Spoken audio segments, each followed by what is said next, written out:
uppercut, leave you laid out on the floor. Try to duck and roll, hit and miss, now you counting stars. Should've practiced more, should've hit the mask, get out there more. Saying that you're the best. You gotta show me, son, actions over words, baby boy, is you real or what? Talking way too much, world come back sports, talking way too much, world come back sports, talking way too much, world come back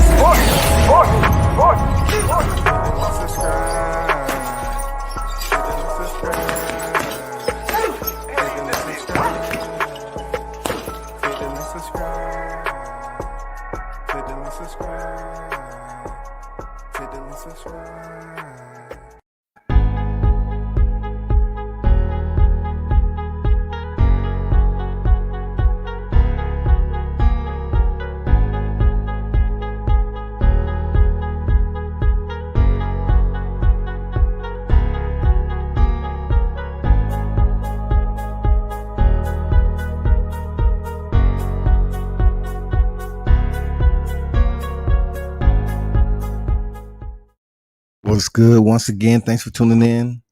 You're listening to World Combat Sports.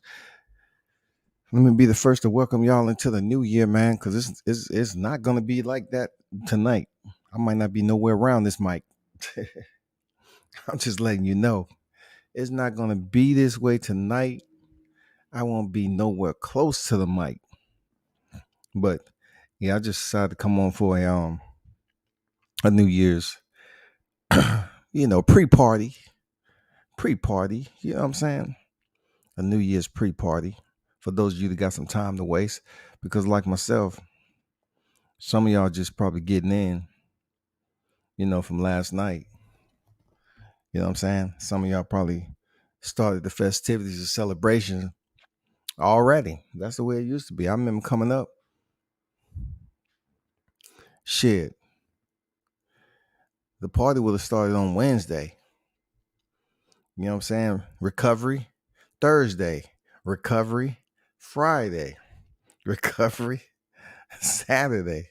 You know what I'm saying? That's when the body could handle it. Now, hell no, I ain't doing that shit. It was some fun times though. I ain't gonna lie to you. I'm not gonna lie to you.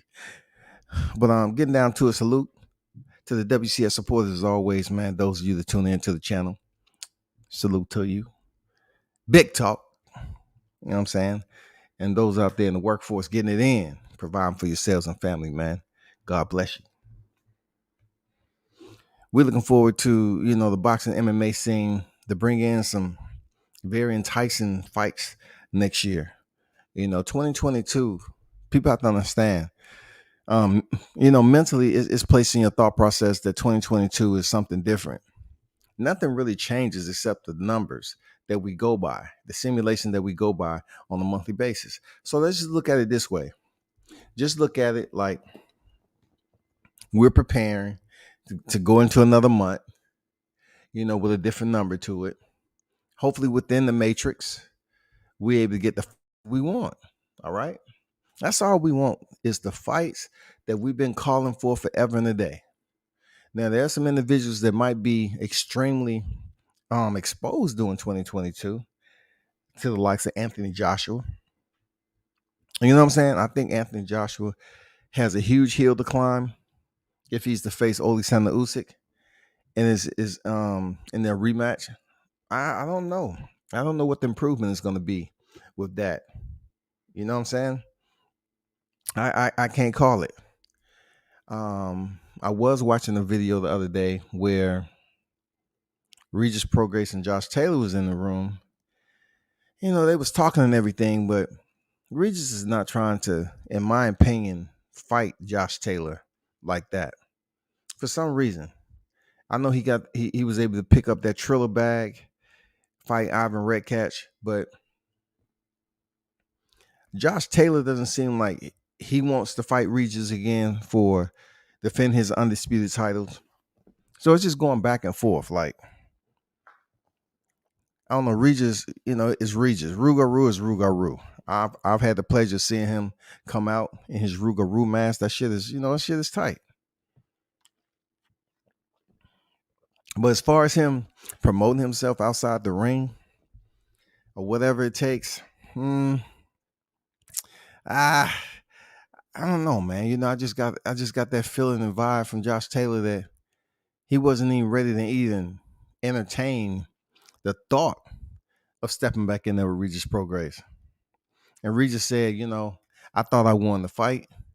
And then Josh Taylor, okay, yeah, sure he did. All right. You know, and he said after the 12th round, I thought I actually won the fight. And Josh Taylor said, no, you didn't. But he also made a point in there, Regis, that, you know, he wasn't planning on moving up the, 147. He's going to stay at 140, dog. So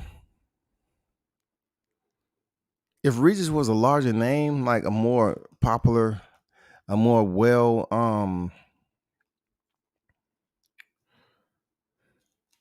don't know, a well-known fighter at that division for his credentials, then maybe more people will take him serious. You know what I'm saying? For a fight with Crawford. Crawford may have taken him serious if he would have had the belts or whatever. But he hasn't did anything since the WBSS loss to Josh Taylor. I mean, he really hasn't did anything that's eye-catching, to be honest with you. Josh Taylor, he's a freaking undisputed champion, dog. All this talk about him potentially facing Crawford and all that. I mean, that's what happened when you pick up all the straps and, you know, potentially you can fight another fighter who's done it also. That'll bring some attention to the boxing game.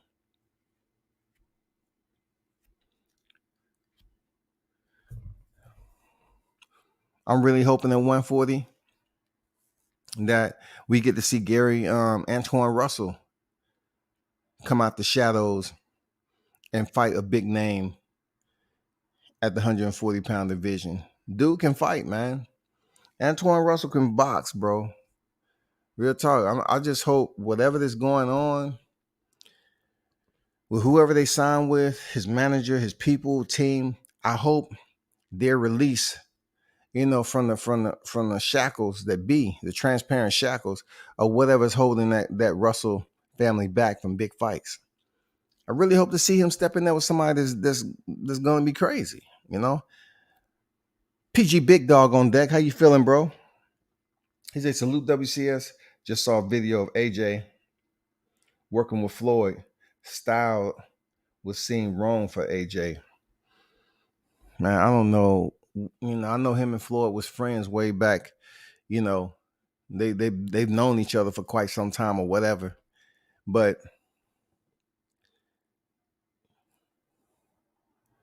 I don't mind switching topics, but when it comes down to what Floyd could teach him at this stage in his career, Joshua's mentality was that he was taught to go in there and box and not be reckless and, you know, hopefully get the win by outboxing his opponent.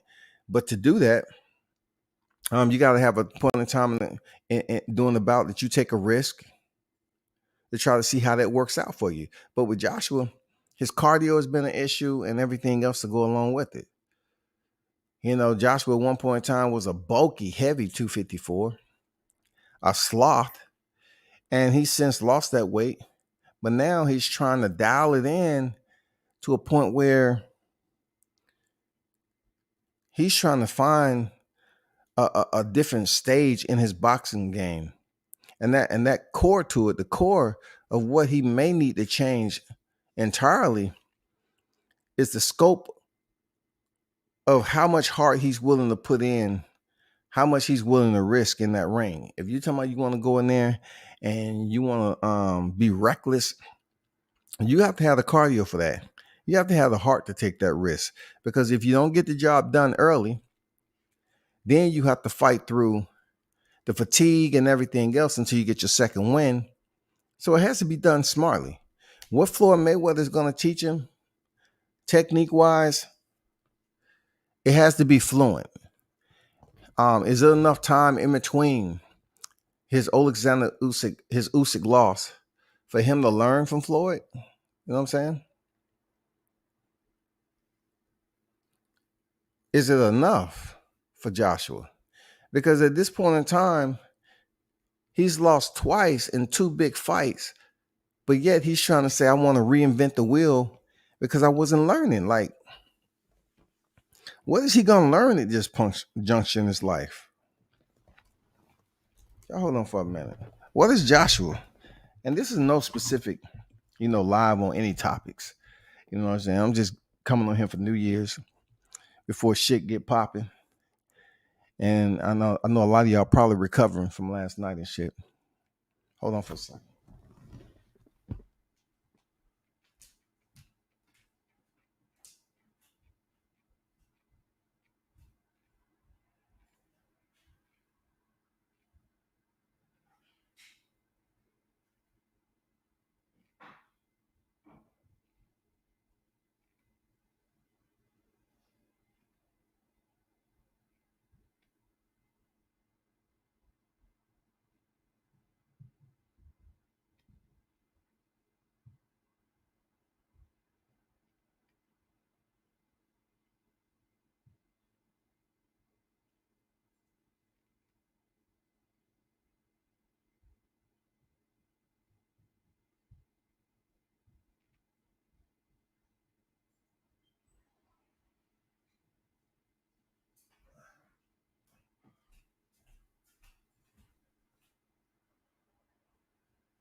Yeah, we back.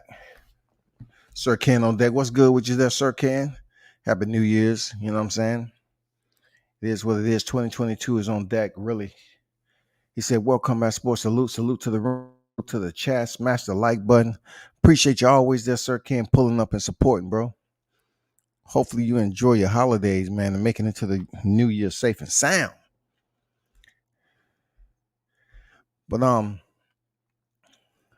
for the Joshua situation, Floyd Mayweather is for me, I haven't seen enough fighters who was under his tutelage for an extensive period of time to be able to learn and then go out and execute and provide that grade A performance out there in the ring, and they can all be attributed to Floyd Mayweather. I haven't seen that yet. You know what I'm saying? I haven't seen boxers who are able to say they're raised by Floyd Mayweather and go out here and be extremely productive. That production, saying championships or fighting top tier opposition, I haven't seen that. So I'm assuming like Floyd may have been able to go out here and learn and execute what he learned in the ring to become and be able to earn the status for which he did. That is one of the greatest to ever do it, right? But sometimes with what the greatest to ever do it, it doesn't reciprocate to them being able to train someone else to emulate what they've accomplished. That becomes a problem because your stature is so high as a competitor, but now you're outside the ring, you're inactive as a fighter that you used to be. Now you have to train someone else up to pretty much emulate it. So you look at it this way. Does he really want to train someone, to be able to emulate what he's been able to do in the ring and to amass a record like he was successful at? Does he want to put as much time and effort into a fighter being signed to him and being able to get more exposure than Floyd himself? Because we've seen that several times with Gervonta Davis, how it's all about Gervonta Davis' open workout, but Floyd Mayweather takes over and start talking about himself. It's extremely for real. It's one of those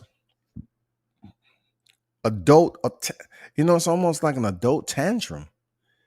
Like it's supposed to be all about his cash cow, but yet he goes on a rant about how boxing should court and the titles and everything. So you're saying to yourself, like, man, dude, it's supposed to be about your fighter.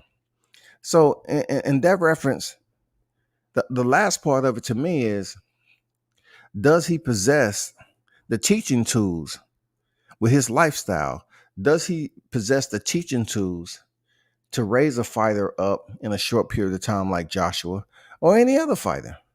Like, I really can't say that Gervonta Davis being signed with Floyd Mayweather, I attribute his success all to Floyd Mayweather when you have Calvin Ford and Kenny Ellis. Calvin Ford and Kenny Ellis has several fighters. You know what I'm saying? They have been with Gervonta Davis since he was a youngin'. And people just don't look at Floyd Mayweather being the sole proprietor of teaching Gervonta Davis those tools. So does he have the ability to mold Joshua? I don't know. Sugar Hill effect. You know how we got the Sugar Hill effect when he came into the rematch and Tyson Fury had Sugar Hill with him. You know what I'm saying? I don't know, man. I don't know. Because we all know Sugar Hill and what his lineage is, right? And what he's attached with.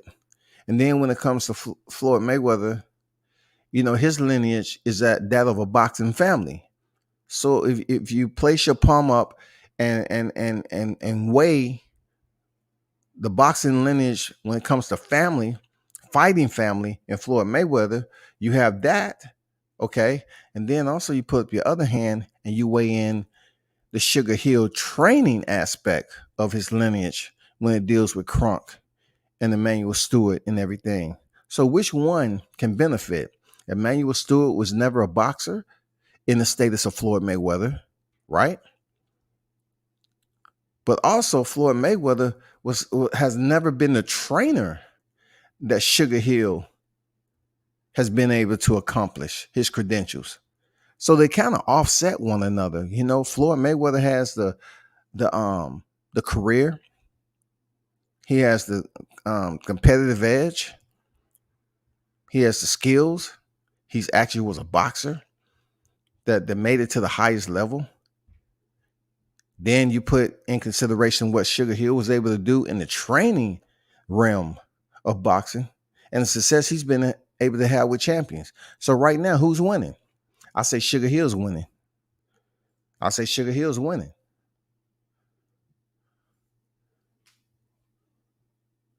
Sugar Hill cannot teach Anthony Joshua because potentially, if he gets his belt back, Tyson Fury and Anthony Joshua will probably fight. So I have to give the edge and the check mark to Sugar Hill in this scenario because he's actually training a fighter and he's had success on the championship level. People are going to turn around and say, well, Gervonta, Ishe Smell, all, you know, but you can't put them as being signed to Mayweather Promotions as them being trained strictly under Mayweather banner. You know, like his actual toolage, his actual guidance. I don't get that. I can't say that. You know what I'm saying? When I'm saying Sugar Hill's a champion trainer, and then people turn around and say, well, Gervonta Davis is a champion, but Floyd Mayweather isn't his trainer like that. He's signed with Mayweather Promotions, supposedly. You know what I'm saying?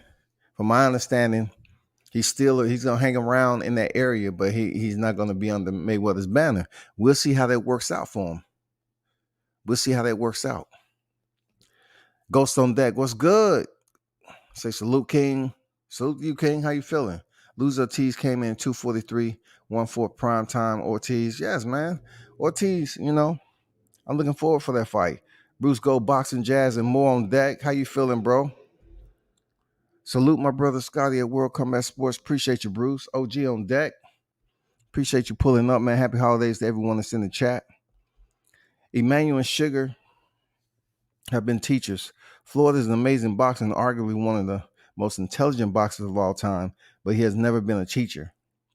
Absolutely. That's my point exactly. You know what I'm saying? Solid point. Floyd, he's able to be a star pupil there, Ghost. You know what I'm saying? Floyd was a star pupil, because he had that training. He had that boxing lineage in his family. It's in his blood and DNA. But the poor part about it is that you can be the greatest at the highest level and you're incapable or you unsuccessful at reciprocating that over once you've retired from the sport to teach one, lead one. You know what I'm saying? He's been unable to do that shit. We haven't seen his name be a part of teaching these up and coming fighters under his umbra, his promotional umbra, right? To teach these fighters, he can get some recognition for being a damn good teacher. We don't see that. We just see Mayweather Promotions and the star power that he brings with the fighter, Gervonta. But you cannot sit up here and say he's in ownership of teaching Gervonta all he knows. Hell no. No. Gervonta doesn't even know where a fight close to Floyd. But we can say Sugar Hill is trained champions. We can say that. We can definitely give him that credit.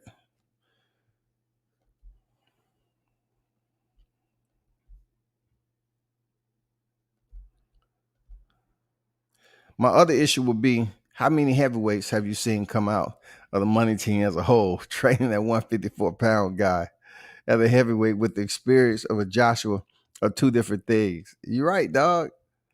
Talk your shit, dog. How many heavyweights have we seen come out of TMT? How many heavyweights, dog?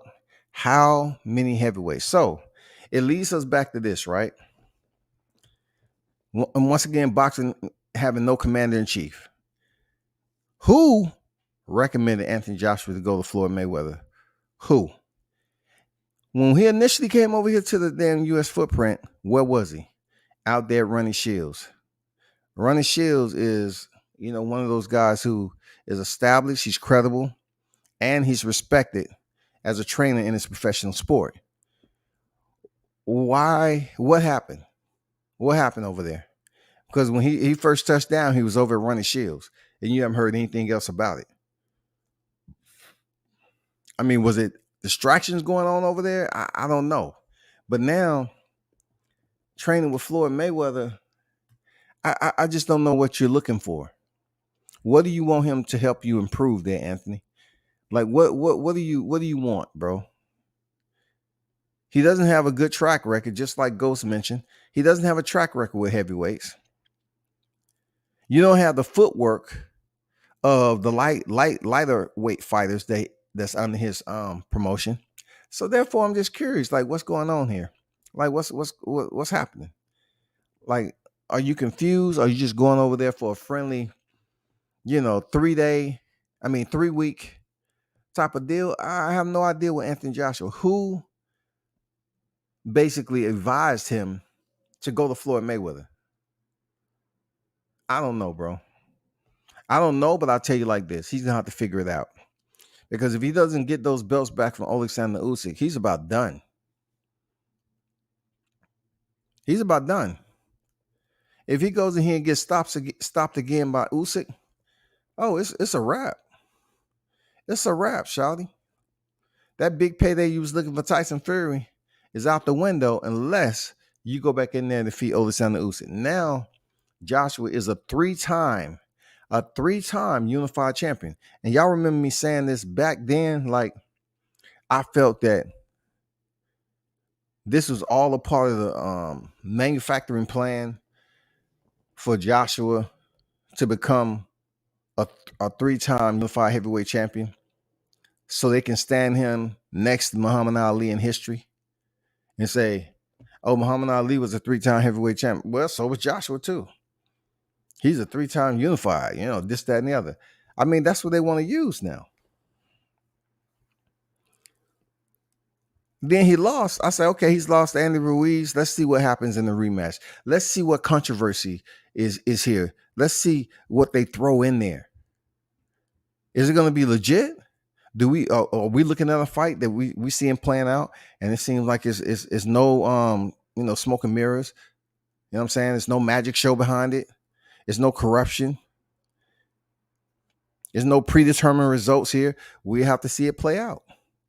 If it goes in there and some bullshit and so and so is get injured, and all of a sudden they go to the scorecards, then you will absolutely know what I'm talking about. It was written for Joshua to be a 3-time heavyweight champion.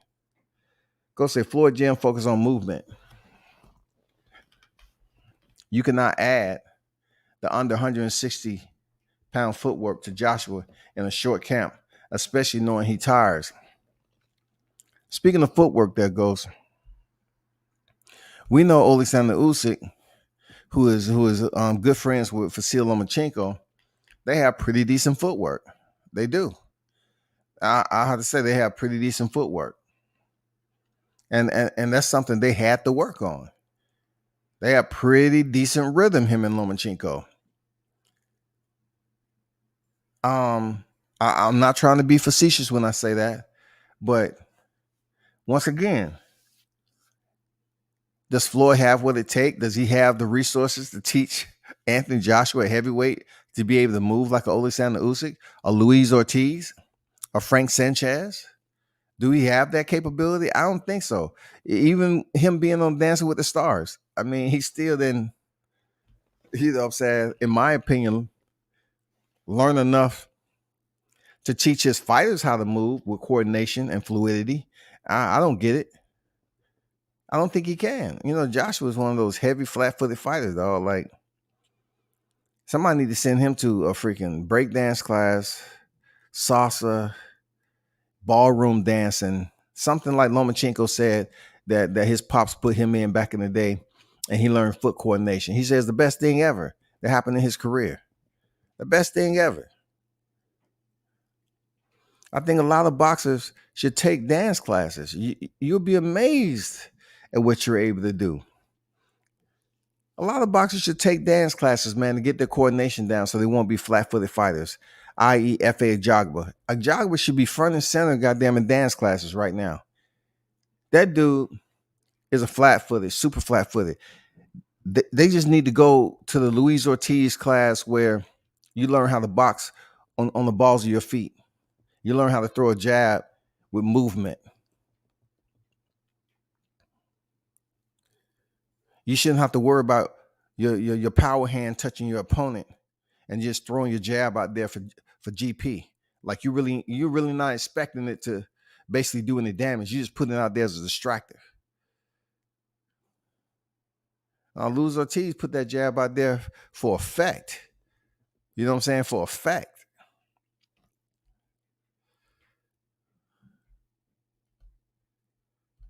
COP on deck. What's good with your COP?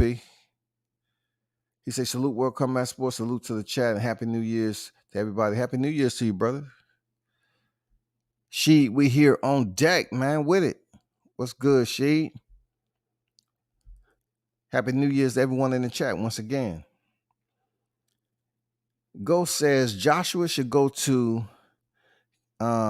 Salcedo Sports Training Center, if that's the way you pronounce it.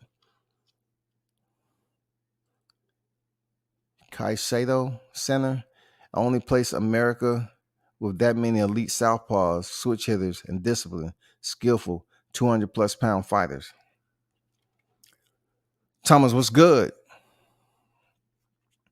I look at it like this, Ghost, is being that you have that knowledge of where that center is at, right? Is Joshua willing to be around other individuals that's 200-plus pounds? That's heavyweight general.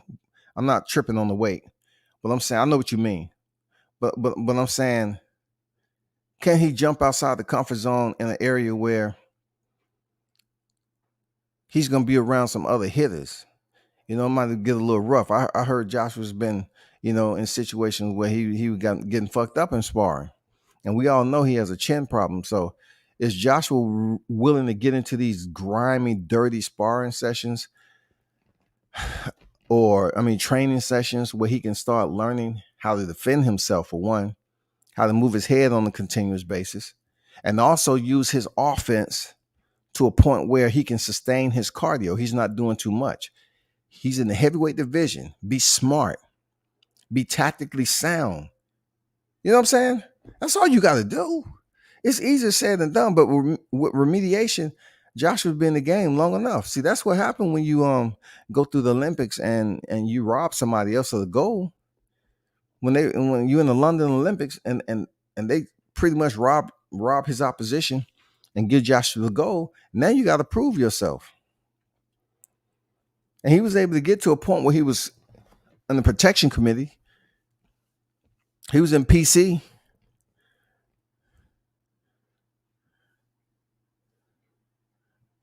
Now he got to a point where the competition is caught up and surpassed his skill set.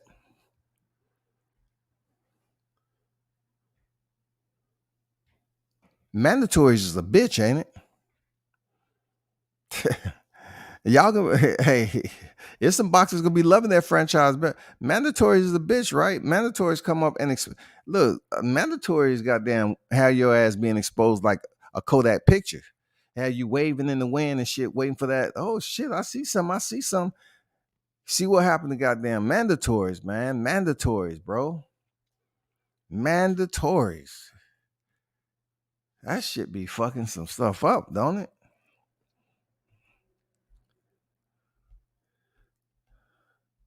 Go say that Luis Ortiz gym. They got Pedro and many more. World Combat Sports, he is fighting a skillful southpaw. He is getting touched by random southpaws in the gym always. If he wants to beat him, go and learn. Like I said, I mean, you make a solid point for him, you know, what he need to do, but it's all about if he wants to. Because Joshua's just not no run-of-the-mill fighter. Like, this is 2-time unified heavyweight champion. So wherever he go, they're going to have to, you know, appease him a bit and try to teach there for. That's only if whoever's with Joshua understands what he needs over here. Like, what does he need over here? What are you here for? What are you here for, bro? What bullet points are you here to improve? What do you want to provide for them and say, hey, this is where I'm here? Bullet point 1 and on, number 2, 3, 4. This is what I want to improve in before I step back in there with Usyk. I have to improve in these areas. So how can you help me? I don't know what he wants. I truly don't know, man. Joshua, when you over here in the U.S., it has to be merited. Like, what are you here for? What are you trying to work on? Strength and conditioning? You trying to work on what are you working on, bro? That's all. I'm just curious. Like, what are you working on? Defense? What are you willing to work on, bro? So we can see a different Anthony Joshua. No bullshit. Alexander Usyk coming in there with a goddamn hurt knee, supposedly, or a goddamn coming over there 25 pounds heavier than what he fought you the first time. You know what I'm saying? From what I see, that ain't gonna happen. But I'm just saying, Andy Ruiz came in there super fat. I'm just really, really, you know, trying to predict what is this gonna be a legitimate heavyweight rematch? Like, is it gonna be some bullshit to it for Anthony Joshua? Because we're not really hearing anything from Joshua. We're not really seeing anything. We see him take a picture over there at Shields. But besides that, I don't know what he's here for, what he's trying to improve. There are tactics and skills he needs to add, which he simply does not have. I mean, have we even seen him circle while moving backwards properly? I mean,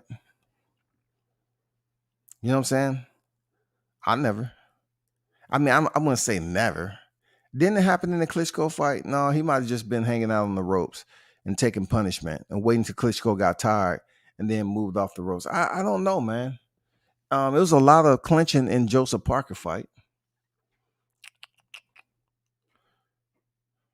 I'm curious. All them Charles Martin and um what's the other guy?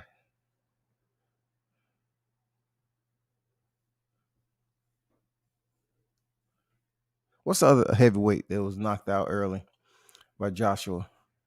It was Charles Martin and now I forgot his name. But anyway, the fight didn't last long for any type of that shit to play out. Carlos Takam per se. Carlos Takam wasn't too much clinching in that fight. Joshua was just moving like a damn slug in a salt bath. He was 254 pounds. And even when he hit Carlos Takam with that right, he knocked him down, but Takam got right back up. And the only person that was really trying to stop the fight and did ultimately prematurely was the referee. Because we know he already had that Alexander Povetkin fight coming up, Anthony Joshua. So Alexander Povetkin, like I said, Carlos Takam, Alexander Povetkin was stopped in the 10th. So the fight wasn't going past that.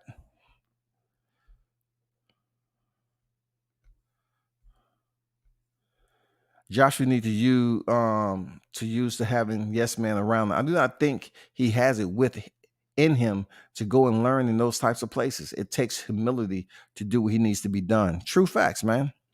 It does take humility to be taught, to learn, to be receptive. It does. It does, man. I look at it in this perspective, to whoever listening, right? Just to caveat off humility. For a fighter at this stage in Anthony Joshua's career, it's two words that I use: like and learn. Some people have to like certain things to be able to learn. You know what I'm saying? For real. It's a lot of people that go around in life, they have to like something to learn. But when it comes in order for them to like something that's a bit uncomfortable, are they willing to still learn? Like, people look at the word like as being very, very healthy, but it isn't. It isn't always that way, because Anthony Joshua has to be able to like something that's not going to be comfortable for him. It's not going to appease him.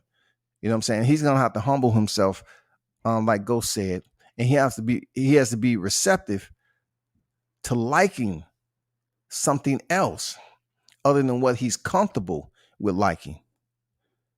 Just because he's appeased and he's in his zone and people catering to him, he's used to that like. But he now has to like something that he's being taught, to be receptive and like something that he's being taught, even though it's kind of uncomfortable. You know what I'm saying? He has to continue to like it, to be receptive to in order to learn from it. He can like someone's teaching him something, but did he learn something? I don't think you're learning, Anthony. Well, that's not what I've been taught. I like it, but to be honest, you know what I mean? I'll be honest. You know what I'm saying? He might like it because it's boxing orientated, because he's used to familiarization with being boxing, but he didn't learn anything from it because it's something he's not used to doing. It might be way outside the box for him, but yeah, he likes it because it's boxing. He's gonna have to figure that shit out, bro. Alexander Usyk goes in here and stop Anthony Joshua in a rematch. Oh my God, what the fuck you was doing over here, shawty? We'll come back to the fact you had that answer should tell you something. You had to the question. So if he does it, he doesn't do it well enough or enough for us to even remember. That was before you even start following. I've been very critical of Joshua in a sense where, how he was I don't want to say protected over there, sheltered or whatever, if that's the same. I believe he was sheltered over there across the pond. And then it got to a point where you holding on all these titles And it's no longer that you have so-called easy touches. It's going to be your mandatories. You know what I'm saying? You have fighters always in rotation. But the fact that I haven't seen Anthony Joshua grow any, I haven't seen this dude grow, dog. I'm talking about since Vladimir Klitschko, where has he grown in his boxing skill set? Who has been teaching this dude? What the fuck has been going on in between fights, dog? Like he didn't look that good in the rematch against Andy Ruiz. It's the fact that Andy was a freaking looked like a blown up, bloated goddamn turtle with a snicker hanging out his mouth. Like he came in deconditioned, and Anthony Joshua stayed on the outside. Why would they do that to Joshua? If you're trying to build him up to be the UK Ali and put him in the same conversation as Muhammad Ali, why would you neglect him like that? Because dude's skill set has been stagnant for quite some time. It never fucking evolved, dog. With all that money, was it Joshua being stubborn? Who can we blame? Who can we place the culpability on as to why Joshua's skill set hasn't evolved?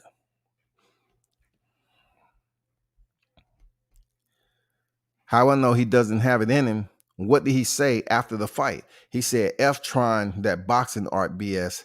He needs to go back to bullying fighters. That's the problem. So, yo, Joshua, where were you bullying motherfuckers now? Like, dog, I just told you was gifted a gold medal. Charles Martin took a dive. Vladimir Klitschko was retired. He hasn't fought since your fight. Dog. When were you bullying people? You went to distance with Joseph Parker. Dude, you had some shining moments in there with Dillian White. Come on, man. Dillian White been knocked out before, so what you did it first. Cool. You had some shining moments with Dominique Brazil, knocked him out too. Cool. You know what I'm saying? Like you had your moments. Came to the high tier, the top tier. You ducked Deontay Wilder. Then you never fought Tyson Fury. You've I don't know what the fuck Dillian White was doing over there. But fighting these older fighters, the same one you was criticizing Deontay Wilder for. You never fought Luis Ortiz, but you did fight Alexander Povetkin, and you fought Kubrat Pulev.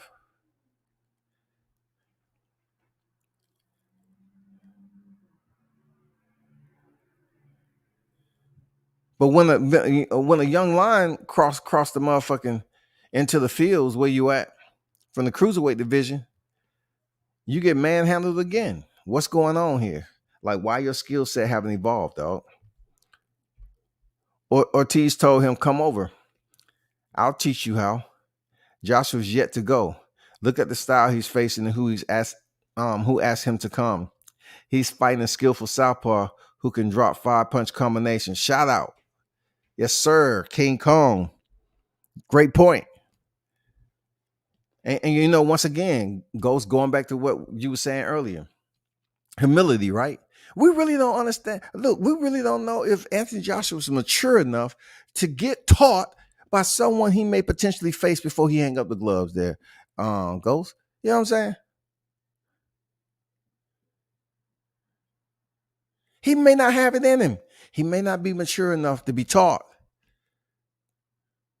Because he get his titles back, Ortiz might be saying, hey, my friend, I taught you.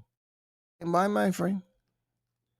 You 3-time heavyweight champion, my friend. I want the fight.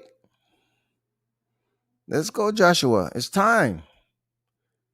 Joshua is not that guy. He's not built like that. Luis, I think Ortiz was being genuine, like, hey, come over here so I can teach you some shit. You know what I'm saying? I've been in there with the bronze bomber twice.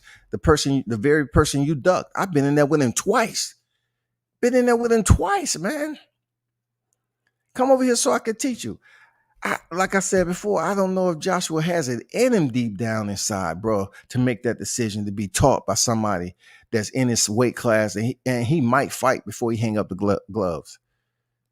He might feel some shit in there with Luis Ortiz that he's like, oh shit. First of all, he gonna see that movement Ortiz has and be like, damn. Hey, Luis, is any way you can teach me this foot movement? I like it. I like it, mate. The way you move and groove in the ring, I like it. You're so fluent. Think you can teach me? My friend, yes, I can. I can teach you anything. You just have to be able to listen, my friend. Shit, Joshua, I don't know if he's that dude, dog. Real talk. Because I believe he still has some type of fright of facing a guy like Luis Ortiz. He does, man. And I'm looking so forward to the Charles Martin fight and Luis Ortiz. That's a good fight. I really want to see these two. You know what I'm saying? Like Charles Martin getting beat by Andy Kanaki, and then Andy Kanaki losing to Robert Helenius twice. I'm like, what is Luis Ortiz gonna do to Charles Martin? Unless he's improved now. And Luis Ortiz has basically hit the downslope of his career. I don't know. I can't tell you that. But I just know Charles Martin lost to Andy Kanaki, who lost to Robert Helenius twice. But Luis Ortiz, come on, it's no Andy Kanaki, dog.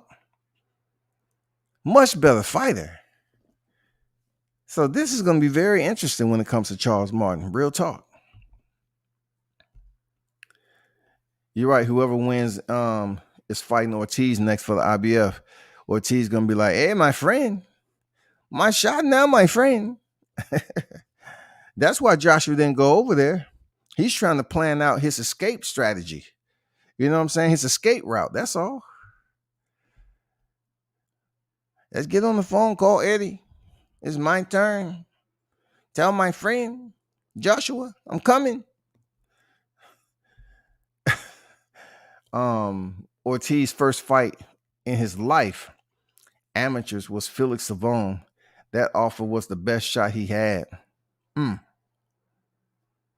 always liked Ortiz, even when he was fighting Deontay. You know, I liked him as a fighter. You know what I'm saying? I liked him as a fighter. I know he felt it was so close, Ghost. Like Ortiz felt it in the 7th round. It was so close for him, dog. But Deontay came back, finished that motherfucker off like a champ, like a king did. But I saw it in I saw it in King Kong Ortiz's eyes. He thought he was there for the Cuban boxing. You know what I'm saying? He thought he was gonna be the first, dog. Sir Kid say he's not. They don't got enough gangsters in Cuba for Joshua to be interested in going to Cuban school to learn. Ortiz is about to do some nasty, mean things to that man. I'm praying for Charles Martin health after this fight. I'm telling you, I seen Ortiz move with 160 top 10s recently. He's still that guy. Damn. I've never been able to see Ortiz, except in person in passing. You know what I'm saying? I've never been able to see him except at a fight, Deontay's fight, in passing. But definitely one of those fights I would enjoy seeing spar.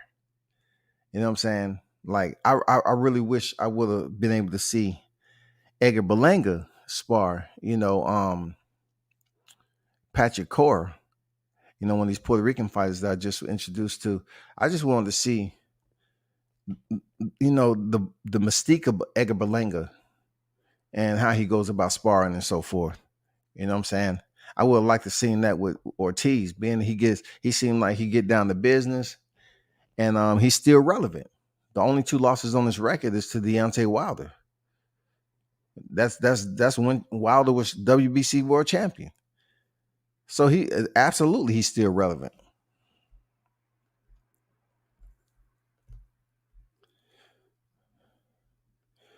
Ortiz is about to do. Okay, I read that. Should come back, go to his gym at any time. He sleeps there, literally, and he is very humble and nice. I mean, that's information we just have to talk about, bro. Because to be honest with you, I mean, that's something. I think he trains down in Florida, right? Because a lot of Cuban fighters train down in Florida, I believe. I think he trains down in Florida. He's still gonna be the first Cuban champion in my eyes. That's if he isn't ducked by whoever wins the trilogy. Yeah, man. Like, Ortiz, man. He's one of those guys for real. He's one of those guys that people was disrespecting him. Eddie Hearn stalled him out when he was supposed to fight Joshua, but he ended up popping for some blood pressure medicine. He's just like, he was able to get through the door with Deontay Wilder and couldn't get it done. But the whole other shit with Eddie Hearns and Anthony Joshua, them taking their time on shit, Ortiz popping and all this other stuff. Yeah, it's just been a crazy ride for him. But it would have been good if he got the call up instead of Andy Ruiz. It would have been awesome, man. I would have been cheering for goddamn Luis Ortiz, because I just never been this guy who was high on Joshua skill set. I remember people telling me like, Joshua's selling out. This is why I frown upon the butts in the seats with Errol Spence and Terrence Crawford, because I remember when I was on Facebook, right? And the conversations back then were talking about Anthony Joshua when he was in the process of rising. Like, Anthony Joshua winning his titles and everything. They was very high on that guy. So, me being, doing my research or whatever, I was like, I'm keep hearing these people talking about Wembley Stadium. So I get on there, I say, he's not selling out Wembley Stadium like that, dog. Why y'all keep on talking about Wembley Stadium? He just fought Vladimir and all that shit. He's selling out. He's selling out the arena. I said, I don't think so, bro. I don't think so. So I went and, did some research. So I asked them, I said, do y'all know a fighter called Matt Legg? He fought a guy named Matt Legg, who was 7-2 at the time. He knocked him out in the first round, around back in 2013, 2014 or something. I said, they fought in Wembley Stadium. You think they sold? You think they sold out? You think Joshua sold out? You sure he didn't fight in the O2? I said, no, man, this shit is public record for BoxRec. He fought Matt Legg at Wembley. He didn't sell the shit out with no Matt Legg, dog. Y'all thinking about the O2 Arena, which had a different seating capacity and all this other shit. Not even then, every fighter he fought, he sold out that shit. Eddie Hearns is known for exaggerating the numbers and all that. And then, of course, the one people remember is the Vladimir Klitschko fight in Wembley. You know what I'm saying? That's what they remember. That's pretty much what they remember right there. The Vladimir Klitschko fight. Besides that, they talking about the O2, the Principality. You know what I'm saying? That's what they talking about.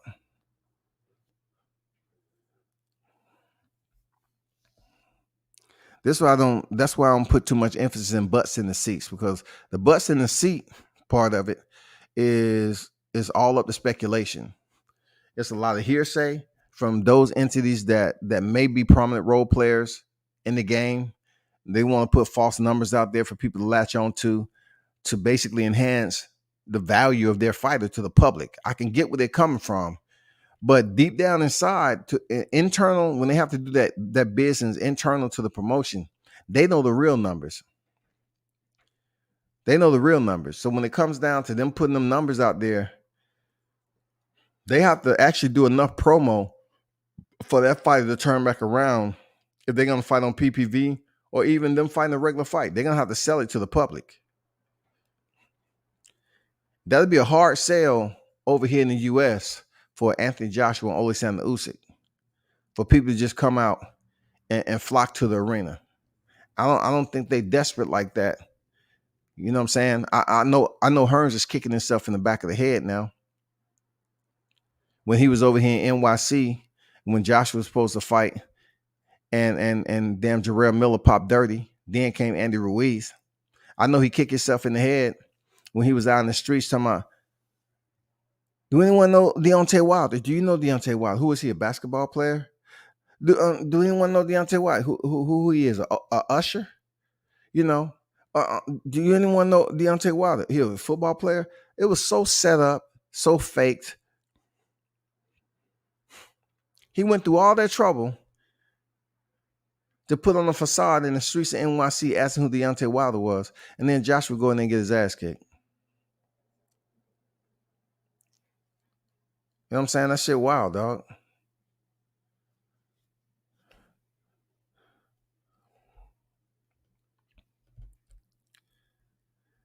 Go say, I set something up for you. Man, no doubt, man. You know, still don't know who you are. I have to find out who you is. Because right now you ghost, dog. You could be anybody. You know your shit with boxing, though. You know what I'm saying? You know your shit with boxing. But you the ghost right now. The best of Ortiz had yet to be seen. Remember the old Ortiz fights, he would drop 5 to 6 punch combination, was on his feet much more, a lot more movement, just couldn't do it against Deontay due to the wrist. I know when he I don't know, when I was looking at him in the 7th round where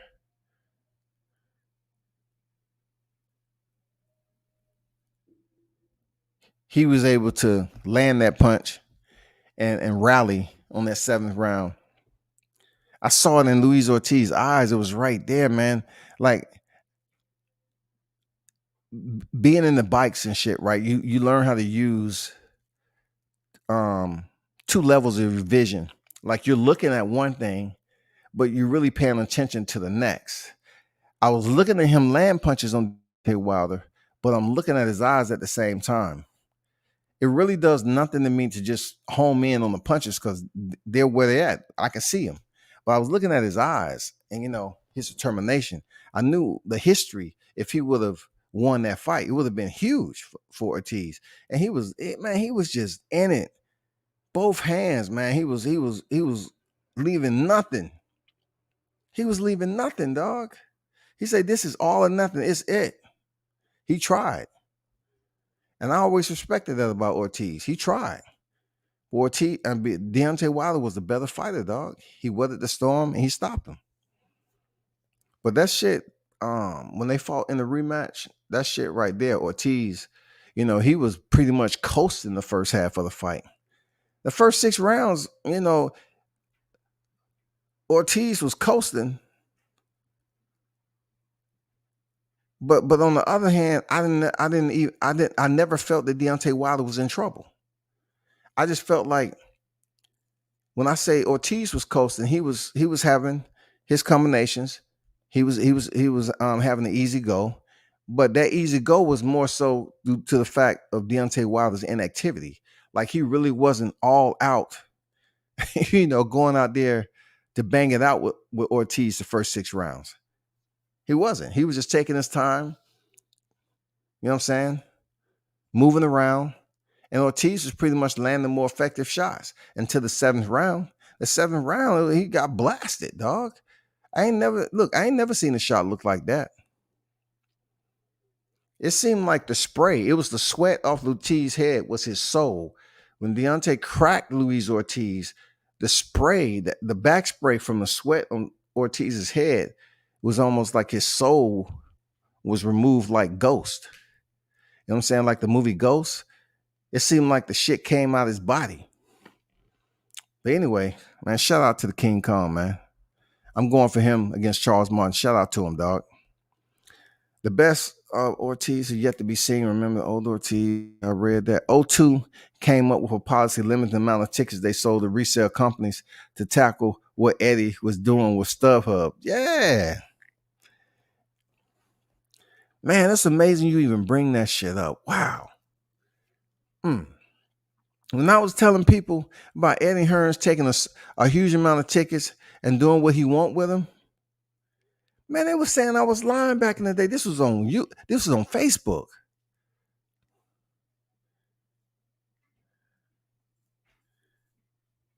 It was crazy, dog. The same shit you just mentioned about Eddie Hearns getting tickets, man.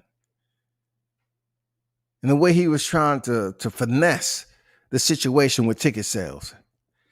People wasn't believing it back then when it came to Anthony Joshua. They just felt, he don't have to do that. Anthony Joshua was selling out. I was like, wow, dog. These people are really goofy about Anthony Joshua. Like they believe he can do anything he want. Thomas on deck, how you feeling, bro? There's a saying Ortiz has sent those Wilder fights. Has since, let me see. There is a saying Ortiz has sensed those Wilder fights. Whoever comes next will have to pay for the 2 losses I have against Deontay. Man, that's the truth. That's some good shit right there from Ortiz, man. That's funny. I saw him on Tay did an interview with him the other night. He was saying that, he don't mind facing, Tyson Fury. You know what I'm saying? I'm pretty sure he don't, but it's like he said he been talking a lot of shit. It's like the good thing I respect about Deontay Wilder in that scenario with King Kong Ortiz is the fact that this is something that they overlook too, Ghost, is the respect factor. The respect factor that both of these individuals have daughters who have an illness or ailment or disability. And being that King Kong Ortiz was coming from across and, he escaped Cuba several times. He had to provide money for his daughter and everything. And he popped positive. Deontay Wilder allowed him that opportunity, to feed, to supply medical care for his daughter by getting paid. A lot of people, you had the mentality of these fighters today, that we see with Charlo, you know what I'm saying? In some cases, Canelo. So many fighters is just not fighting because Errol Spence, Keith Thurman, Errol Spence. You get these fighters that's taking motherfucking throwing tantrums and holding grudges and shit. Like Deontay actually provided Ortiz with a paycheck to take care of his family. You know what I'm saying? Twice.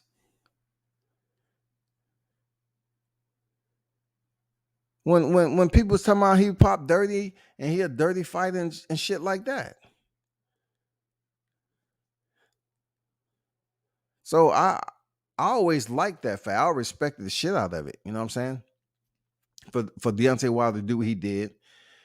And for Ortiz to get 2 shots and be thankful for what happened. So if he's saying they got to pay for the 2 losses, good, y'all. Hey, Louise, take that shit out on everybody, goddammit. Get reckless with it, dog. You know what I'm saying?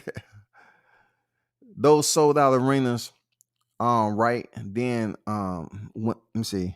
Those sold out arenas right when the tickets dropped didn't happen because fans bought them. It happened because StubHub paid the flat rate for all the tickets and cut Eddie a percentage on the profit. That's good shit right there, dog. That's good shit right there. Y'all need to listen to this shit. Ghost dropping some gems, man, about Eddie Hearns, doings back in the day. It's amazing. We talking about this now, and that shit I was kicked out of Facebook groups for. You know what I'm saying?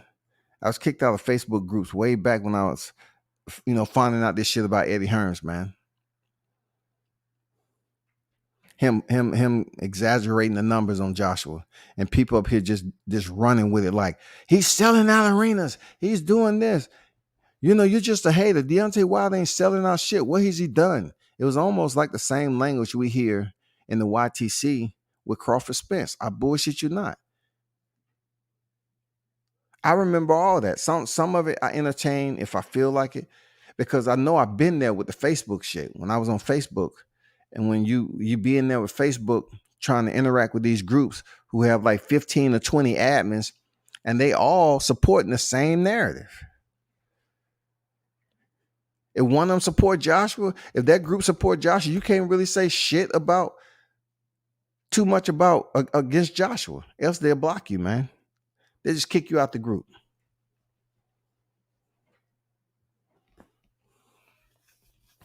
Y'all need to pay attention to them gems.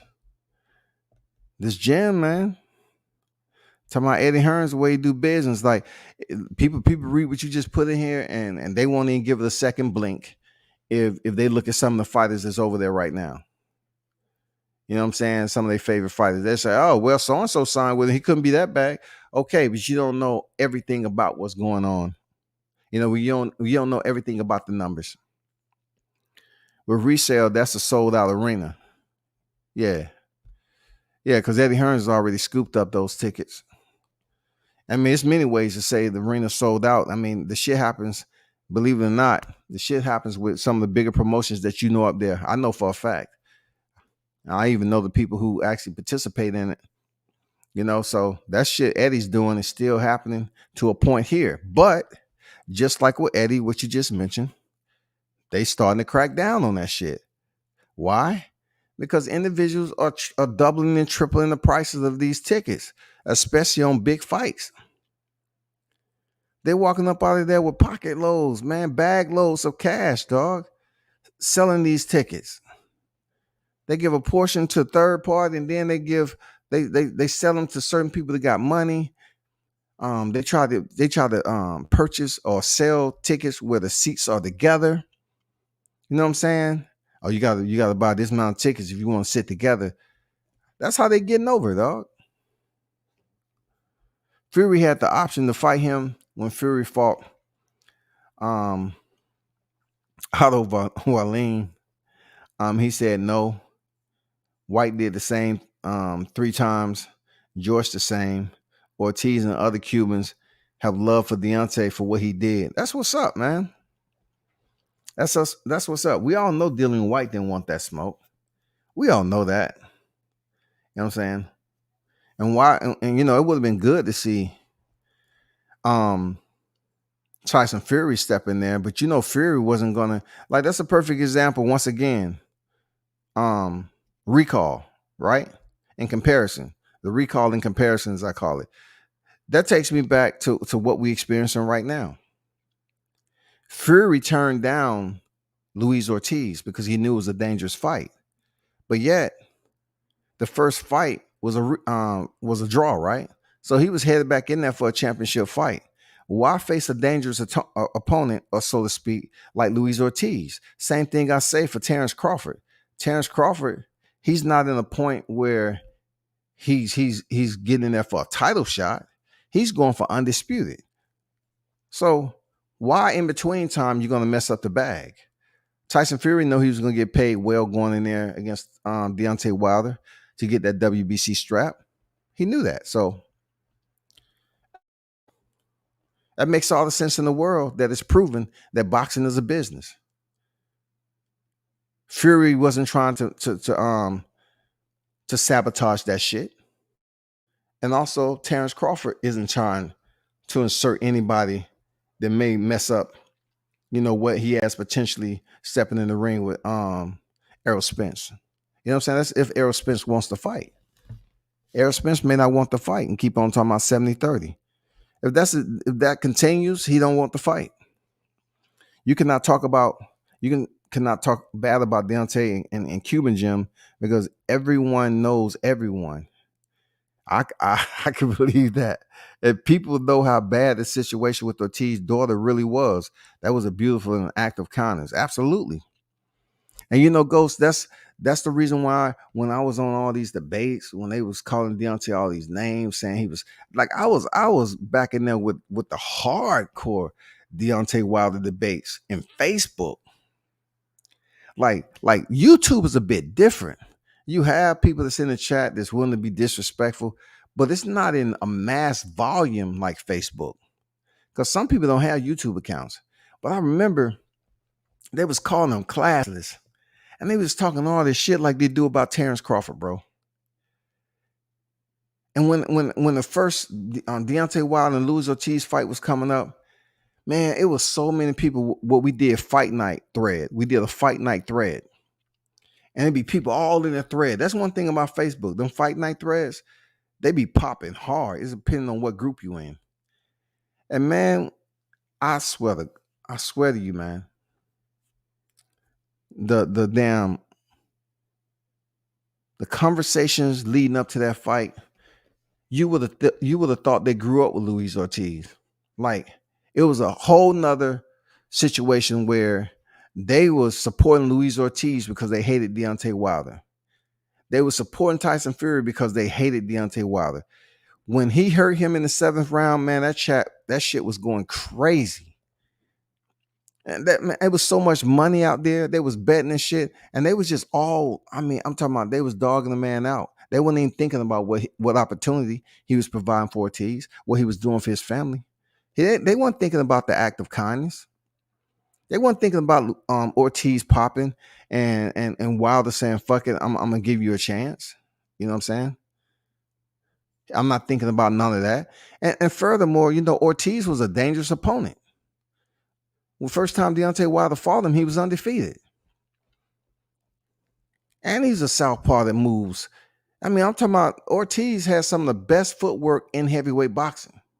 He has some of the best footwork you will see. We talk about Larry Holmes. You know, Ortiz right now, with that jab of his, man, he has some of the best footwork, dog. You can Google the deal, and you can Google that O2 did after Parker fight. There's a reason Eddie doesn't do O2 events as often as he used to. They caught on to the motherfucking thief, huh? Man. Joshua fought Ware in his last fight, not the O2. You're right. He didn't. You're right. I think he fought in like not an Tottenham, Tottenham or something like that. Joshua fought Ware's last fight, not the O2. Check where he's been fighting majority of the time, especially the Parker fight. It's not the O2. That's because of the ticket deals. That's what's up, man. Thanks for the info, man. That's what I'm talking about. Educational shit. Educational stuff for me and the listeners. Dropping some goddamn good shit. Fury said no because of what you saw in that auto fight. Fury had trouble with movement.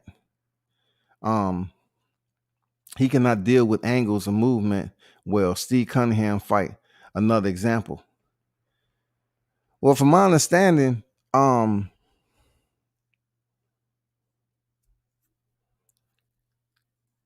don't know. Once again, I don't know who picked the Otto Wallin fight. They just thought he was a soft touch. You know what I'm saying? Did Tyson Fury believe there was more credibility to Ortiz when he fought Deontay Wilder, even though he got stopped? Because if Tyson Fury did give him that much more respect, that's amazing. That's amazing. Because he wouldn't take that risk with Ortiz, even him being stopped. Tyson Fury wouldn't allow himself to take that risk, even being that Ortiz was stopped. Tyson didn't see it as a small enough threat so he can step in there in between time. Instead of taking the immediate rematch, he just said, you know, that's too much of a threat. Let me fight somebody else. But the last time I checked, Otto Wallin is a southpaw, ain't it? Last time I checked, is Otto Wallin a southpaw, dog? You know, that motherfucker was like one of the sorriest heavyweight fights I've seen in a while was Otto Wallin and Dominique Brazil. The whole shit, I should have drunk something that night. Believe me, I'm not a drinker like that. I should have drunk something. I should have goddamn went and bought me a vape pen. I should have really been outside, you know, the normal state of mind. I should have put myself in a different state of euphoria watching that fight. Because I saw Abel Sanchez in the corner of Dominique Brazil. I say, what? You know how you hear Soulja Boy say, Drake? I was like, Abel? What is Abel going to teach Dominique Brazil? And he looked bad, shouty. Dominique Brazil looked bad. All goddamn Alawalin was doing was just checking him with the damn right hook out, pivoting out, resetting, coming in with the combination. Every time Dominique Brazil was just coming forward, and he wasn't even letting his hands go. He had to wait till he was within distance, and then he'll try to throw combination.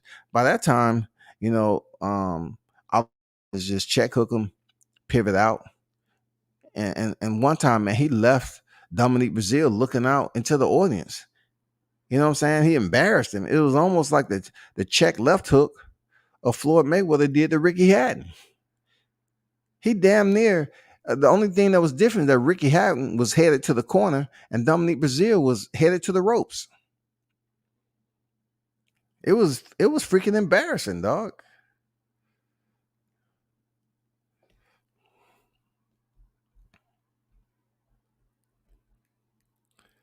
Appreciate the knowledge there, Ghost. Appreciate that. Ortiz would do nasty things to Fury. Those attached to the body, and the way he moves is very, very bad for a guy like Fury. Ortiz is one of those most skillful heavyweights of all times. There's a reason White refused a title shot. Joshua's a mandatory shot. And more, Ortiz in his prime was the best heavyweight of this era. I just feel that, when it comes to Ortiz, like you said, man, I hope he's able to somehow, some way earn his shot before his body starts to break down and he take a loss outside of Deontay Wilder. We truly don't know how long the belts. Like, where can he give a world champion? I'm pretty sure they can create an avenue for Luis Ortiz, being that boxing is now changing. The reason I say boxing is changing in certain areas is due to the pandemic and due to money issues. You know what I'm saying? Boxing was so complacent with just getting away with a small petty theft.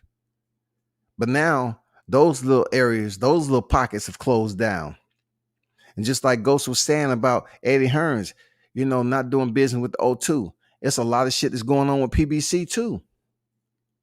The pandemic fucked a whole lot of people up in the sport of boxing. That's because it's no commander, it's no lead, it's nobody in charge of the sport. It's a system. There's nobody in charge of it. Boxing would be much more effective if it was ran transparently across the board, but it's not. So I hope Ortiz is able to somehow get a championship. I don't care if it's a secondary belt. I don't care. I just want Ortiz to have the opportunity to become world champion, because we don't know what's going to happen with Alexander Usyk. We don't know if he goes in there and defeat Joshua. Will Ortiz get his shot? That's going to be a good fight. That's going to be a really good fight. So we'll see how that plays out, man. The ebbs and flows of this system is very crazy sometimes. White was mandated to fight. Matter of fact, damn, I forgot this. Hold on for a second.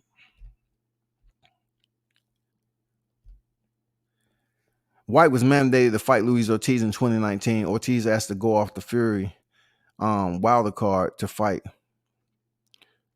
White in the UK. White went silent. Goes same with certain other dudes. Joe Joyce. Philippe was offered Ortiz fight instead of Martin Philippe. Weren't with it. Remember, the winner of Ortiz is the mandatory. Once again, a title shot. They rather lose a title shot than fight him. They wasn't all about taking the risk then. You know what I'm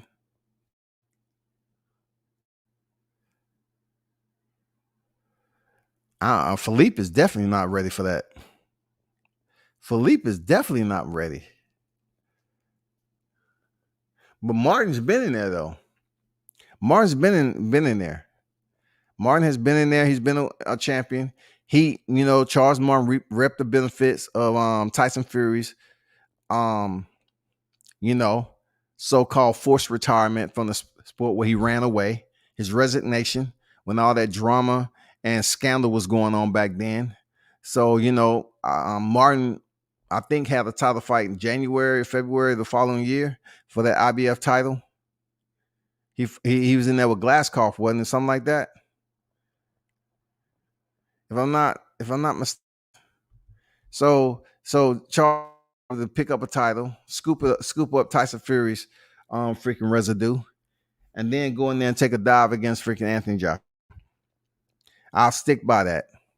They paid him handsomely, and the next heavyweight champion that they was in the process of raising and building the brand was Anthony Joshua, not Charles Martin.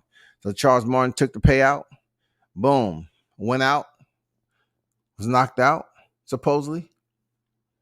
And I don't know how many people done told me, oh, that's a lie.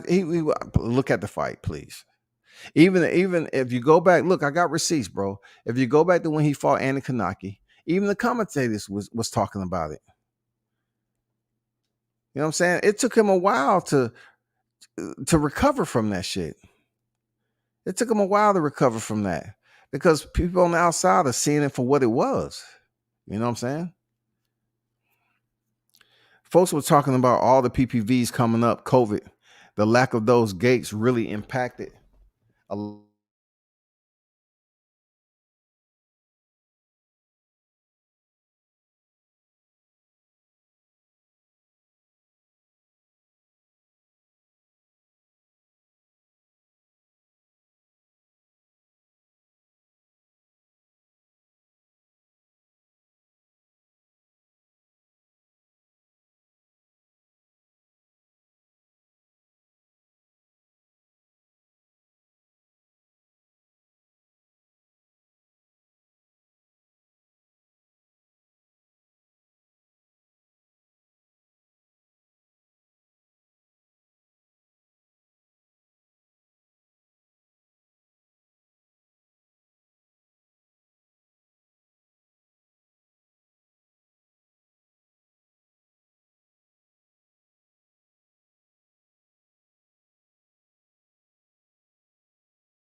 Can y'all hear me? Somehow, something went on with the connection.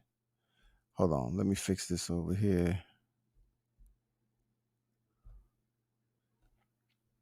Okay, as I was saying, like boxing, you have these sanctioned body vehicles, right? And they're definitely not appraised the same, but they all are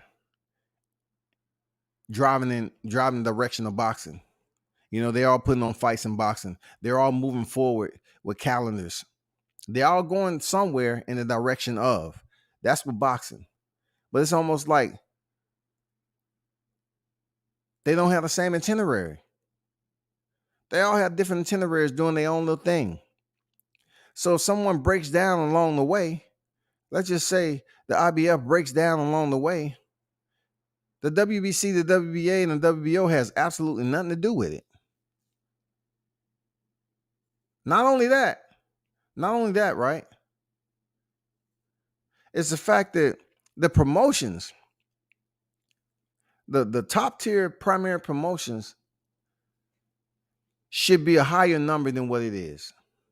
We shouldn't just be having the top ranks and the PBCs and now Matchroom as the primary promotions. There should be other promotions in here. You know what I'm saying? There should be other top tier promotions that's being able to have other source of funding. Like just say for instance, Matchroom. The guy who is in charge of that, the billionaire, Len Blackowicz, but I forgot his name. But you know who I'm talking about. Just look him up on Wiki. To have an investor like that for the zone, that's obviously not the case with the other two entities that we know of Top Rank and PBC. They have sponsors, of course. They're getting paid by the networks, of course, but not enough to the point where you're going to receive income to support the fighters during a pandemic.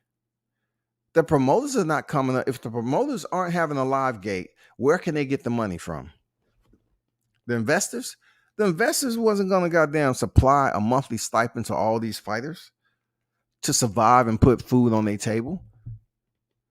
Why at this point in time, as long boxing been in the game, why do we just have this amount of promoters, and why do we just have this amount of sanctioning bodies? We can clean some shit up with the titles, because the only thing about having all these belts, you got to pay sanctioning fees. So how can we rearrange or reconstruct the sanctioning bodies to the point where the fighters get some benefit off of it? Why don't you see boxers more on television, on commercials and all this other shit? Why are they getting put in these bad deals where they can't even grow anything? They can't even buy a damn fertilizer to cultivate their own brand out this bitch. It's almost like they signed their life away, and they can't do shit outside of making money without a percentage of it going to their promoter, a manager. Like, they really can't do shit, y'all. They have to pretty much save up their money that they're making, save it up, and then make sure they do solid business with somebody that can get their business growing. Let's just say they open up a boxing gym. That's like the only way. Like, they really can't go out here and have sponsors where they can receive 100% of the revenue from the sponsorship without their team getting some of it. You know what I'm saying? Of course, if their manager go out here and get a sponsor, they have to get a percentage of that. So boxing as a whole, man, people have to fight, claw, all that shit, dog. It's really no SOP for boxing. It's just wide fucking open. And that pandemic, hey, we shut down again for these motherfucking this Omicron. Oh man, I think boxing, I don't know. I think it's a reason why it's not in the 2028 Olympics. It's a big reason for that shit. How can boxing all of a sudden at this juncture in our lifetime, a sport that's been in existence for that long, be extracted from the Olympics? How can mixed martial arts, a sport that was, sanctioned and start to improve everything, create divisions and equipment and weight classes and all this other shit, right? How can it start to grow in the Olympics at a time period where boxing has double, triple the time that mixed martial arts has been on the mainstream? It doesn't make any sense, bro. Folks were talking about all PPVs coming up, COVID, the lack of those gates. I read that. Let me get this out of here.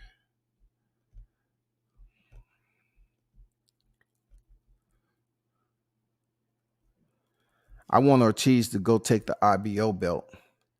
It's still a belt.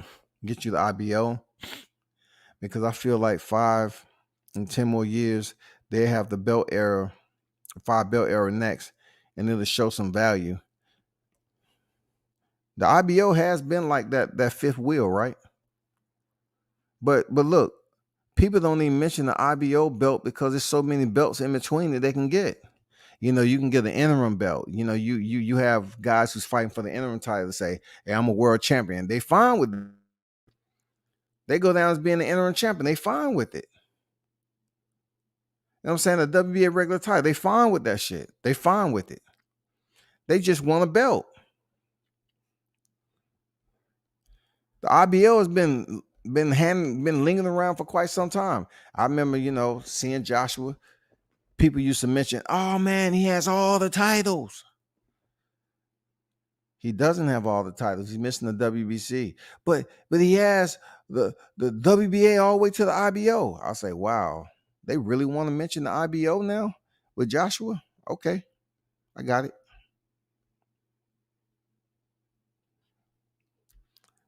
Yeah. The connection dropped out. Yep.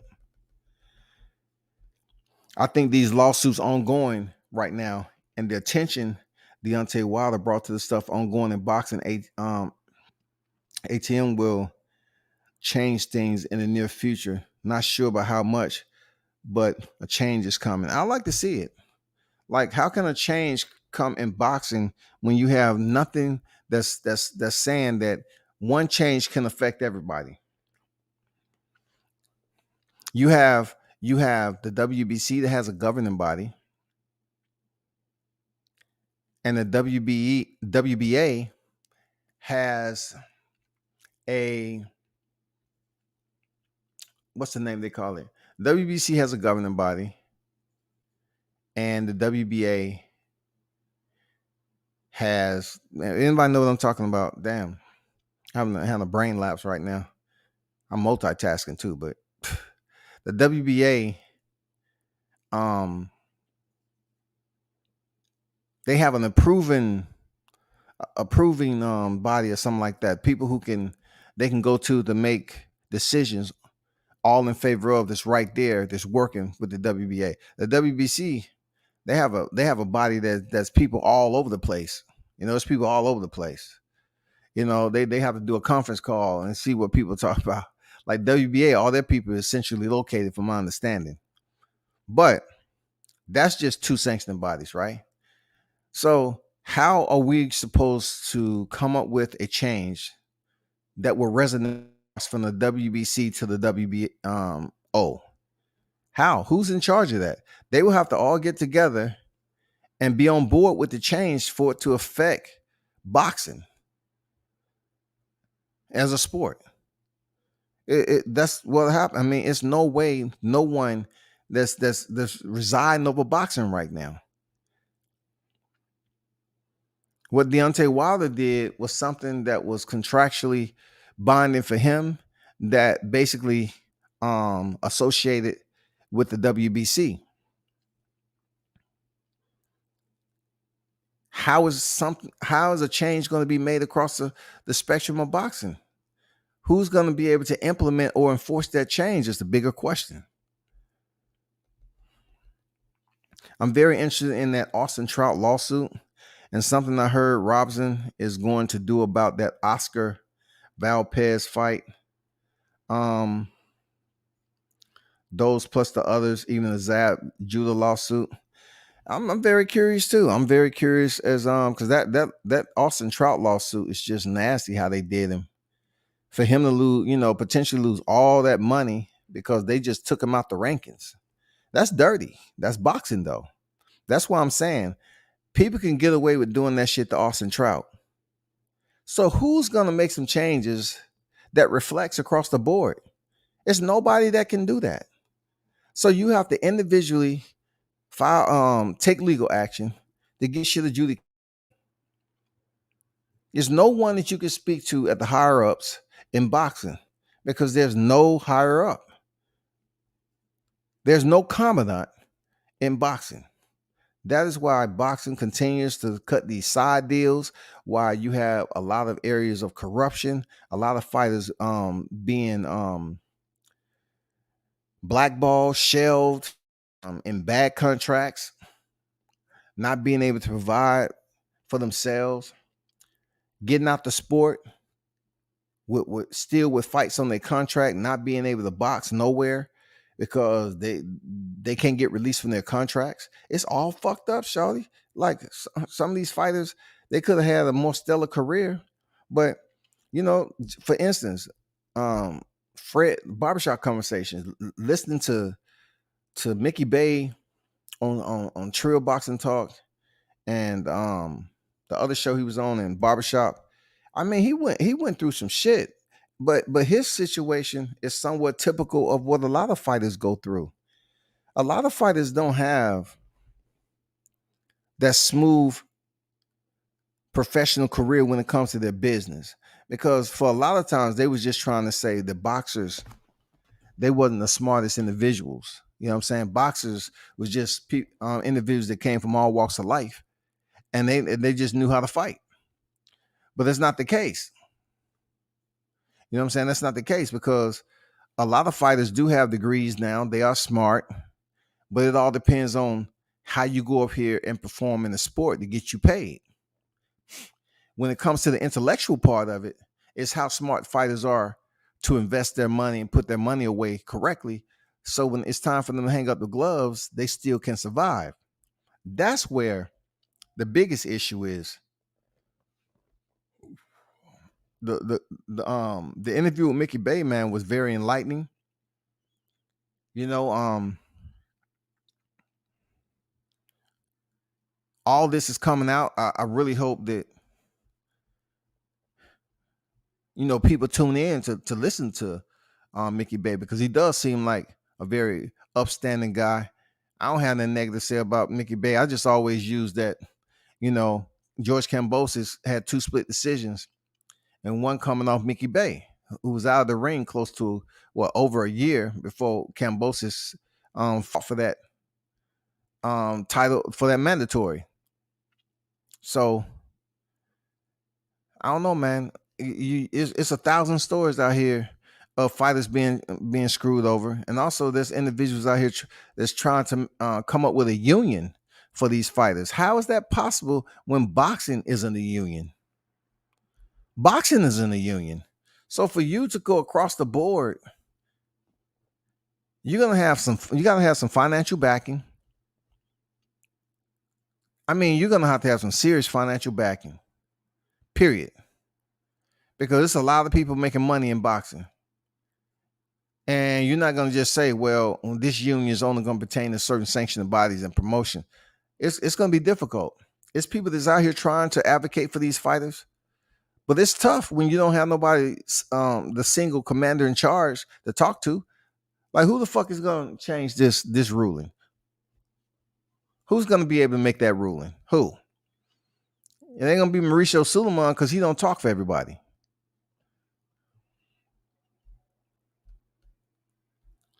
But man, I hope Austin Trout is able to win that lawsuit, because that shit has been in litigation forever and a day, dog. That's been the court system forever and a day, and that's what they do. They'll drag that shit out, and hopefully your pockets are deep enough so you don't pull out that motherfucker, dog. Because they can prolong it, and draw your money down. The IBO title has been catching some steam. I'm seeing a lot of champions, even one like 12 days ago. That's good. That's good. And just think about this. The IBO, it should have been getting more recognition before now. Why? Because you had a franchise championship getting steam slowly but surely. But the IBO is actually a recognized, title right now. I mean, I'm talking about with the super titles. It's a recognized super titles, but it doesn't hold the prestige of the WBO and the IBF and the WBA, WBC. It doesn't have that prestige to it. They something different to get more belts out there for the IBO.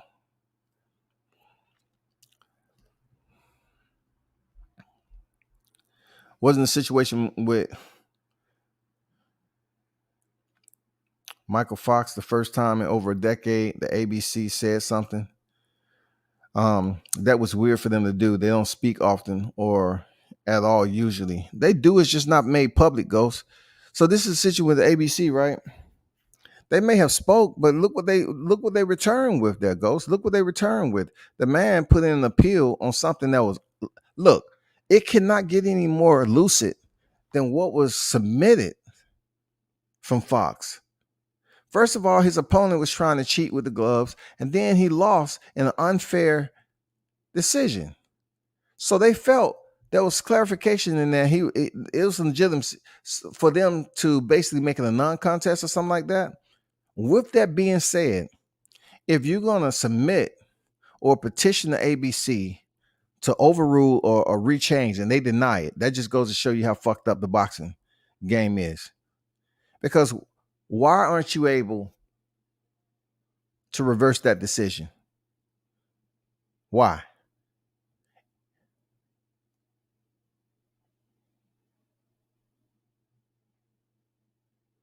If there's evidence there, why can't you reverse it? How in the hell you can't reverse that shit? The man was in a real bad situation that no fault of his own. There should have been some strict clarification of that, but no, it wasn't. The ABC returned like, no, they wouldn't overturn. No. That's fucked up, dog. And how do you think Fox feel right now? To go through something like that, get robbed in a fight that he did very well, and then have the ABC deny his request, deny his petition. It's fucked up, dog. Seawood on deck. How you feel, bro? Wilder did what he was supposed to do based on the established contract terms. Yeah, but if they wasn't trying to honor that, there's Seawood. The arbitration proved that if you have your paperwork in order, you can come out on top in these cases if your paperwork is in order. Now, Deontay Wilder case, the paperwork was in order, and it wasn't clear. It was clear cut. Like, he was due a trilogy. No matter what the pandemic was talking about, they was trying to insinuate that just because the calendar days kept ticking by, that expired the contractual agreement, when in fact Deontay Wilder was helpless. He was helpless in that situation. It was to no fault of his own he couldn't step in the ring. That fight between Deontay Wilder and Tyson Fury was reiterated over and over again. There's no way the fight can happen without a live gate. So if the fight could not happen without a live gate, pandemic don't have shit to do with anything with that contract expiring. You know what I'm saying? Because it's been said during the pandemic, we was fighting in the bubble. So they couldn't have the fight in the bubble. So therefore, how is he supposed to step in there with Tyson Fury if the promotion isn't going to put on the fight? Then you have to go to court to have a judge revise it and rule in favor of Deontay Wilder stepping here for a trilogy with Tyson Fury. All because you had individuals plotting and scheming to make a Tyson Fury and Anthony Joshua fight. They really wanted that $100 million, whatever they was talking about. For real. They was willing to screw Deontay Wilder over because he was no longer champion. And they felt that he didn't have his shit in order. They didn't care about anything else. Bob Arum getting over here talking about, the pandemic and it expired. Come on, Bob. Come on, Bob. You just gonna get on here and just say it expired. Shout out to BFTV. That shit always funny as shit.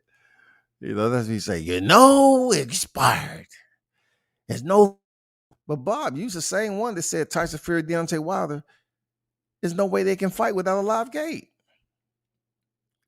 So in contractually, they supposed to fight, but we at a point right now, we just doing bubble, the pandemic bubble, no audience, no live gate. Who's putting out that money? Because the fighters got to get paid. The fighters have to get paid. If the fighters can't get paid and you're unwilling to put on a fight inside the bubble and front the money, how in the fuck are the fighters getting paid? Bob wasn't going to come out his pocket with it. Mitch on deck, what's good with you, bro? Happy New Year's, everybody in the live chat, man. I think what we need is a real overseeing governing body. Like Nas said, who do we call when it's 911 doing the drive-by? We have no one to call. And the ABC has failed at every level. Damn. That's fire, bro. That's fire. But I partly have to assume that, you do have individuals to call in that case. If 911 doing the drive-by, you do. You know what I'm saying? That will make it up to whatever court is ahead of that. That's how we get past that. But we don't have that in boxing per se. Like, first of all, We don't have a 911 in boxing. We don't have an HR department in boxing.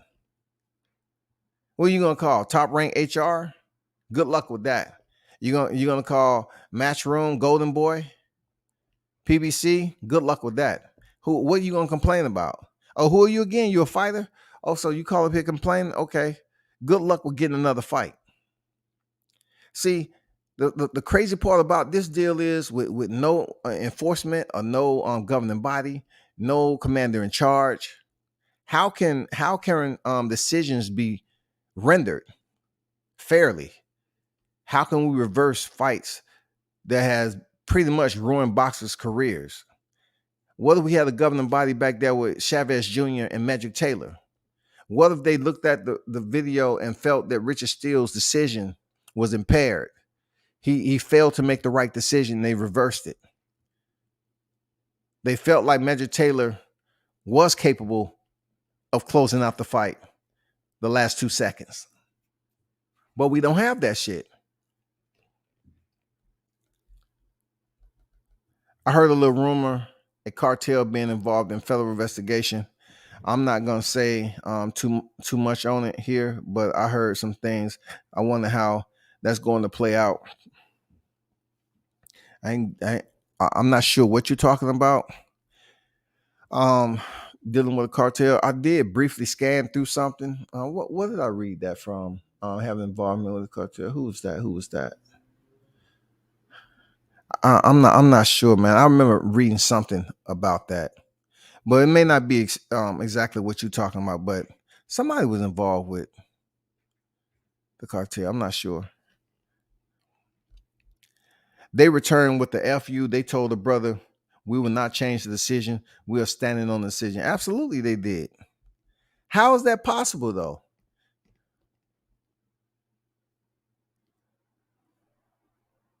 All the evidence is there presented. All the evidence is admissible.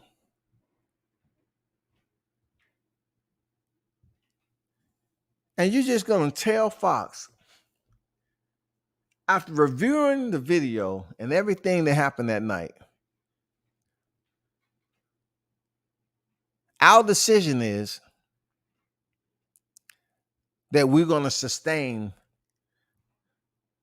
the ruling that night. We're going to sustain it. What? You're not going to object to it? Dude, you're not going to object to something that's so simplistic. You're not going to object to this man and fulfill his wish. And he has a right of fairness. You're just going to say, no, I don't give a fuck about him. Who is he?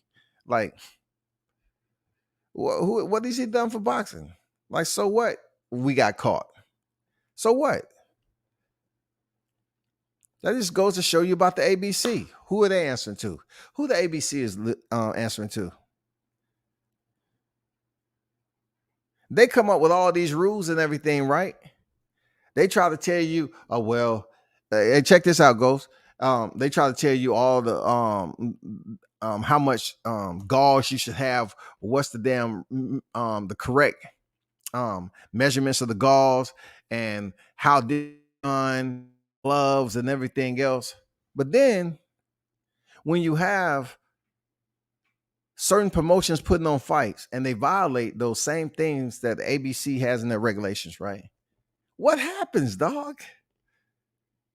What happens when you have Maestro over there with gloves that are wrapped the wrong way, that goes against the policies of the ABC? Why aren't we taking action to this? Why are we just letting it fly by? Like we just saying, fuck it to the fighters. Fuck you. You ain't in no lane that we care about.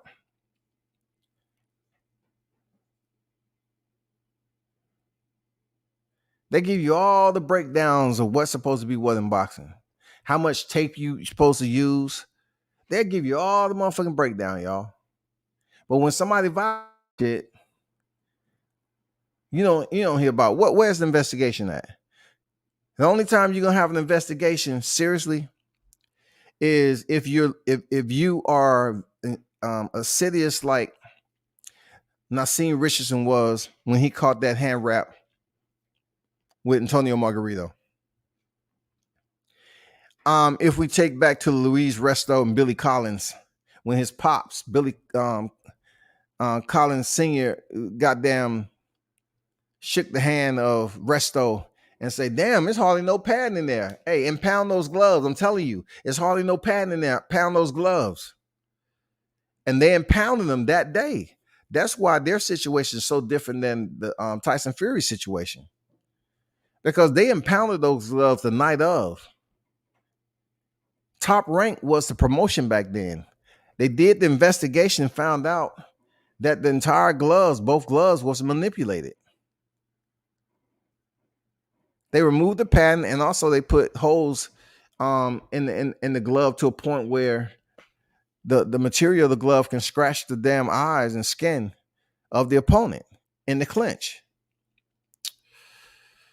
That's fucked up. That's fucked up, boy. I mean, look, in that case, that shit became criminal because of the commission that they was fighting in, where the commission was. That didn't have shit to do with boxing. That was just, they violated commission. See, if boxing had one commission, a lot of this shit can go a different way. But since you have regions and you have different commissions, they went to jail for criminal acts off that commission. That shit got legal. Now that when they should have been more public pressure, but there wasn't. Folks is riding trends, not demanding real change. There's a lot that needs to happen for the change we need to happen. A sport-wide desire for change by majority of the athletes and others would be one thing we need. We are asking for change, but not enough are. That's an issue too in my eyes. Like once again, like in the military, we have a chain of command. The chain of command, depending on who you put on your request, is how high you go. During that process of chain of command, you're going to have individuals who you are seeking help from. That's protocol for you to visit. Basketball doesn't even have a chain of command, y'all. Not basketball, boxing. Boxing doesn't have a chain of command. Who can you submit paperwork to start the process of the chain of command outside of paying for a attorney?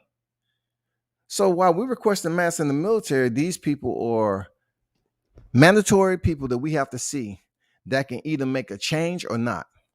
But us as the requestee,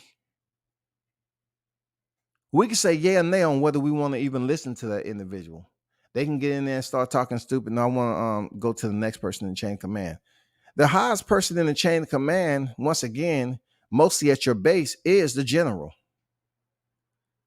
But there's several individuals in between before you get to the general, because once you get to the general, heads are going to roll. So you have those microcosms of chain of command that's there to assist the sub entities. If boxing even had that layout right there, maybe we get some closure on a lot of things. Maybe we get some justice on some of this shit that's screwing over boxers. But we don't even have a structure here with a chain of command to do anything for these fighters. So when you say we are asking for change, but not enough are, because they don't want to get blackballed.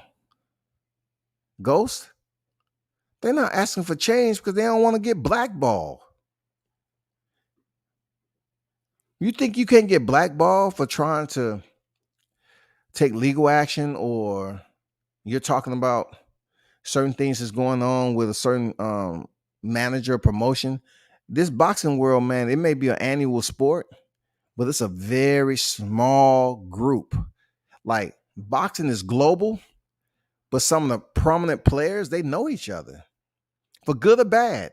These cats know each other for good or bad, man. So the lawsuit and arbitration was necessary. The clowns tried to make it seem like Wilder was an obstruction, and they were utterly wrong. Yeah, they didn't want that to happen because money rules everything when it comes to boxing. Like when we hear boxing as a business, a business to us is different business for those who's actually closer to making the bag. Like business for us on the outside, we may see this fight is good. It makes good sense because this fight is making that money and that fight is making that money. And business wise, they make all sense in the world. But for all the planners and movers and shakers behind the scene, their assessment is different when it comes to business. They may not feel a fighter that we just mentioned, as far as how popular they are and them making money in this fight. They might not feel that's the route they're trying to go. Their planning process may feel like they have some fighters that's not on the level yet to us, but they are planning for them to be at that point where they're going to be in a big fight. So they're making all these, under the table handshakes, you know what I'm saying, these side deals and shit. And the individuals that's in the ranking system, sometimes they don't get their shot at one another, all because these individuals behind the scene are making this money and making these side deals to appease one another, to build each other up.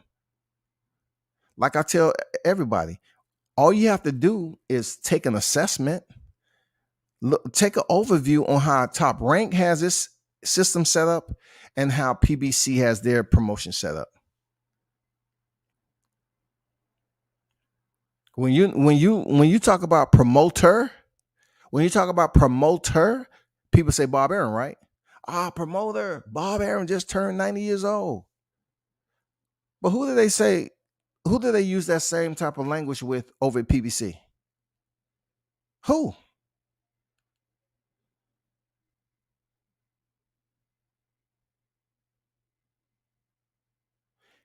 Have you ever zoomed in and listened to fighters that signed the Top Rank?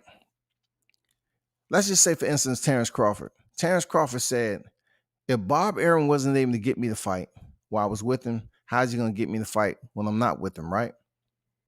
And then you say to yourself, Bob Arum is the promoter, not the manager. The promoter. The manager is out here to advocate for the fighters up to the highest point to get a fight, right? You go over to PBC. What are their fighters' language are? I gotta talk to Al. For real? So what they're saying is their manager have to get in contact with Al to make something happen. Al managed fighters, and also he is an advisor to fighters. You can't be an advisor, a manager, and a promoter. That violates the Ali Act, right? So how it's set up over there at PBC, Al Heyman has vested interests, physical vested interests in multiple promotions as frontman that isn't legally by paper attached to him, but transparently he has influence and it's his shit. He just has frontmen in those areas of those promotions, just like TGB, that's Al Heyman shit. That's Al Heyman shit. Al Heyman, the way PBC is structured over there is absolutely different from Top Rank. Al Heyman gets his money from the networks, and also he basically distributes his payouts to his fighters in a different manner for which Bob does.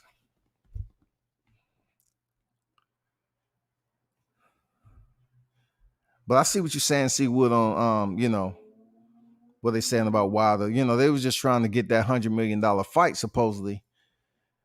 Bob Arum wanted to recoup his money that Tyson Fury owed him. So they was trying to go and do what boxing shit does. They was trying to do the behind the scenes, the alley, the gutter shit. You know what I'm saying? Trying to do grimy ass boxing shit, dog. That's what they do.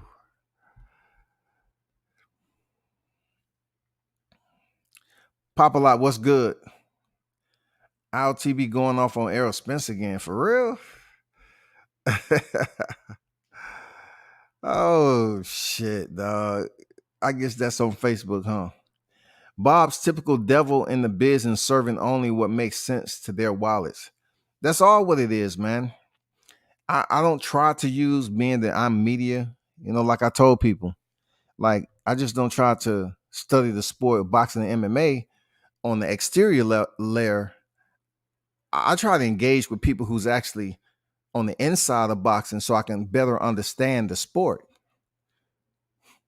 It's very important that you understand how the sport operates internally when it comes to the business layer, the spreadsheet on how all these promotions do business. Then, look, if everyone truly knew how shit worked on the inside, they wouldn't have debates saying the same shit all the time about heavy lifting and butts in the seats and believing the 60-40 is the end all be all. They wouldn't say that if they actually knew the books. You know how you have open scoring sometime? You know how you can request, I'll take that back. You know how you can request, accident reports and shit like that? What if you could request, how we see score sheets at the end for fights? What if you could request a fighter's payout, their gross from a fight, just like you can, scorecards and shit, driving reports, criminal records. What if you can request fighters' payouts and see how much they actually making? What percentage goes to their team, training manager, to their promoter? You know what I'm saying? Taxes, and then what did they take home after that? If that was able to happen, then YouTube, it would be it'll be a lot cleaner. You know what I'm saying? Us doing lives would be much more of a how you put it, a media curriculum where we have evidence to support. You know what I'm saying? The evidence won't be something that we just creating for a storyline. It will actually be solid public record resources that we have been able to retrieve to speak on. They would take us more serious. It's almost like an accredited college, so to speak. You have some colleges that's accredited and some is not non-accredited. Of course, the ones that get the most respect is the accredited college.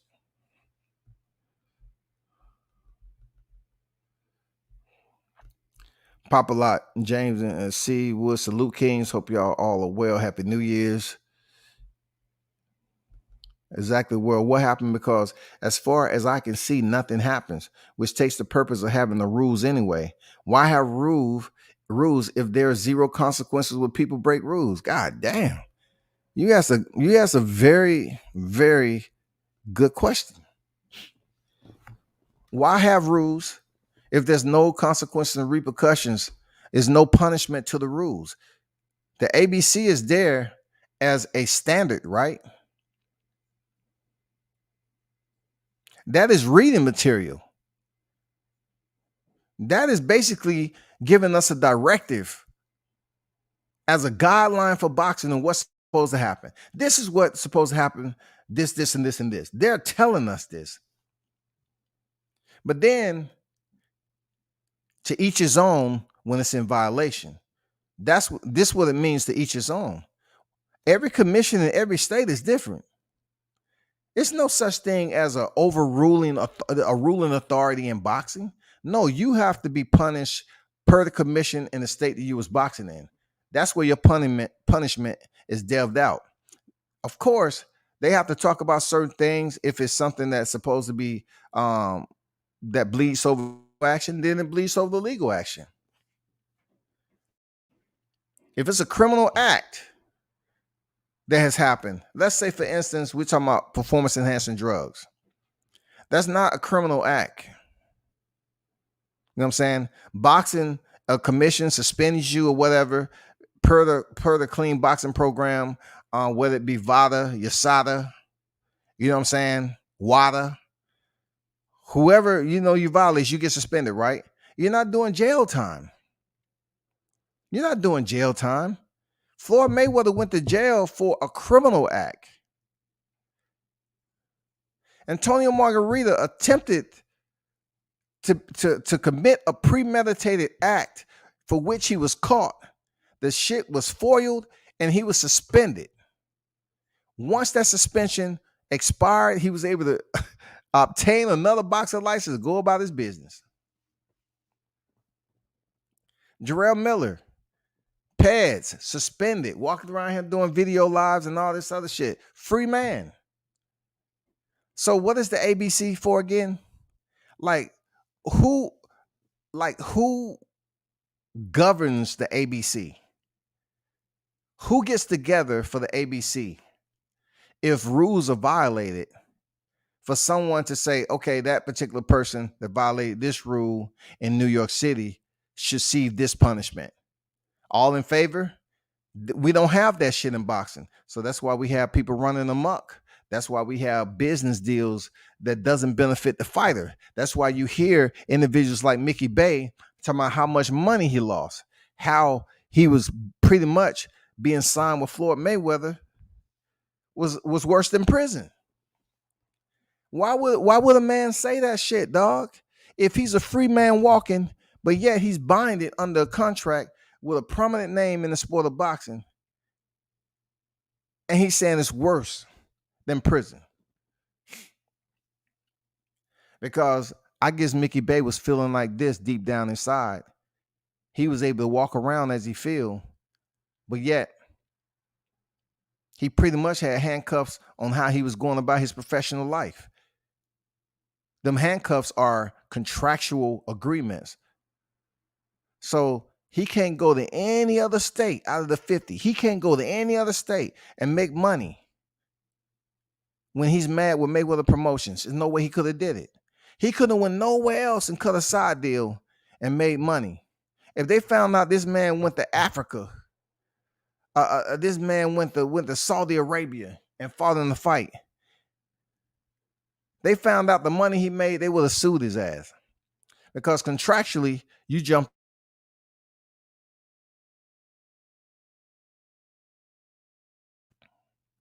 The sign, they still have 2 fights left or whatever, 2 or 3 fights left. Shit is not going well. They're not talking to certain people. They don't know what's going on.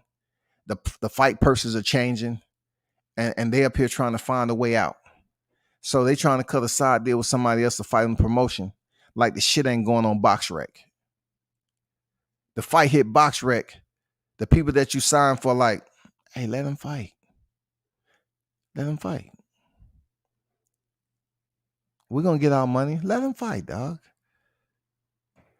And look, let me tell you the shiesty of it, the poo shiesty part of it. They're fighting for free. Look, that fight that they just fought has nothing to do with the promotion that they were signed with for the last 3 fights remaining on their contract. So they just fought for a potential paycheck. But according to how much they made, they gotta divvy out money to the people who they fucked over, that they still have a 3-fight contractual agreement. Then they still got to pay the people on the other side. They basically fight for free. They come out with barely with nothing. And also they still have 3 fights remaining on that contract in which they're trying to get out of. In Deontay Wilder's case, the gloves were not impounded.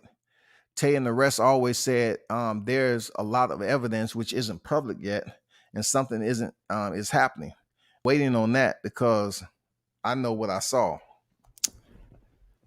Yeah, that was just unfortunate, that whole situation, that no one knew where the gloves at. I know what Sugar Hill said. I know he said it was in his house, but I don't believe him. You're talking about a former law enforcement. Sugar Hill didn't care what people said. That's one of the biggest scandals in boxing.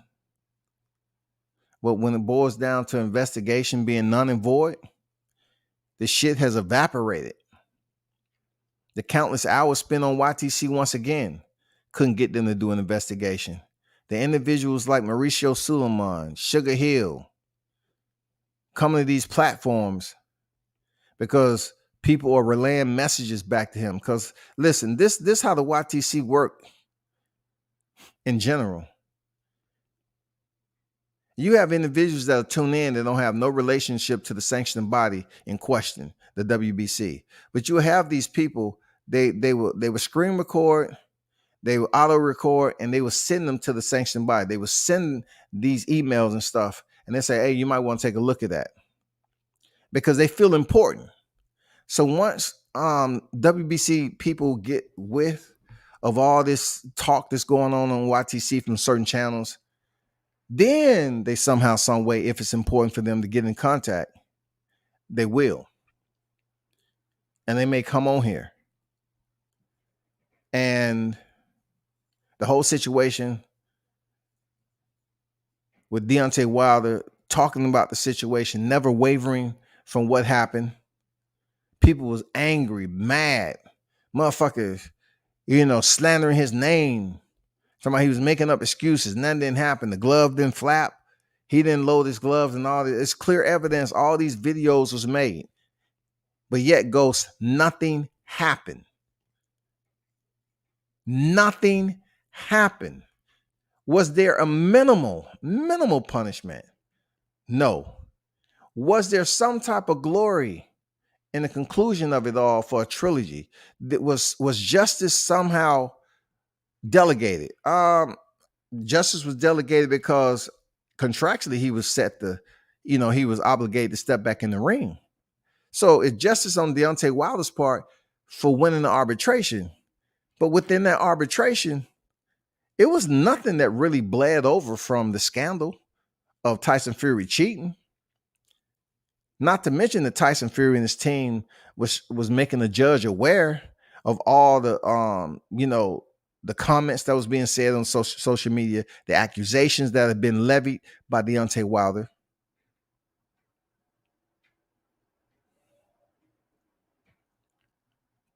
The only thing the judge said, the only thing the judge may happen, they put a gag order on it.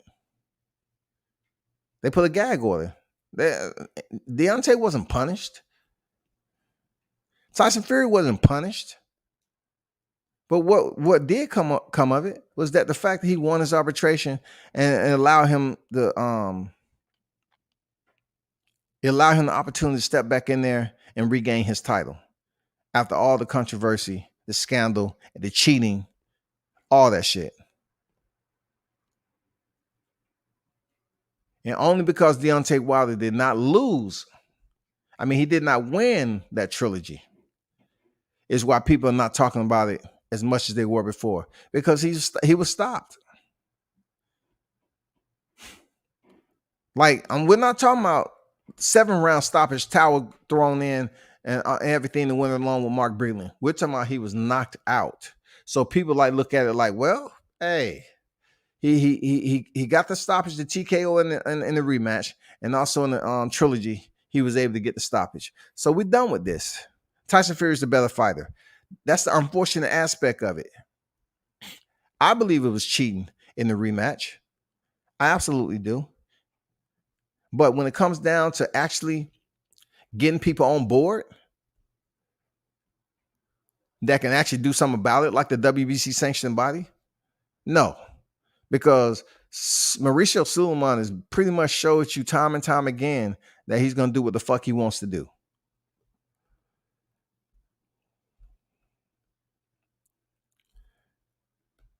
And another thing I forgot to mention, Ghost, is no way that Deontay Wilder's gloves can be impounded unless there was mention of anything of this sort on the night of. They will have to make mention. It can't be the next day, none of that shit. It has to be the night of. I think something's up with his gloves. I think this, and this. They would have had to make that petition that night.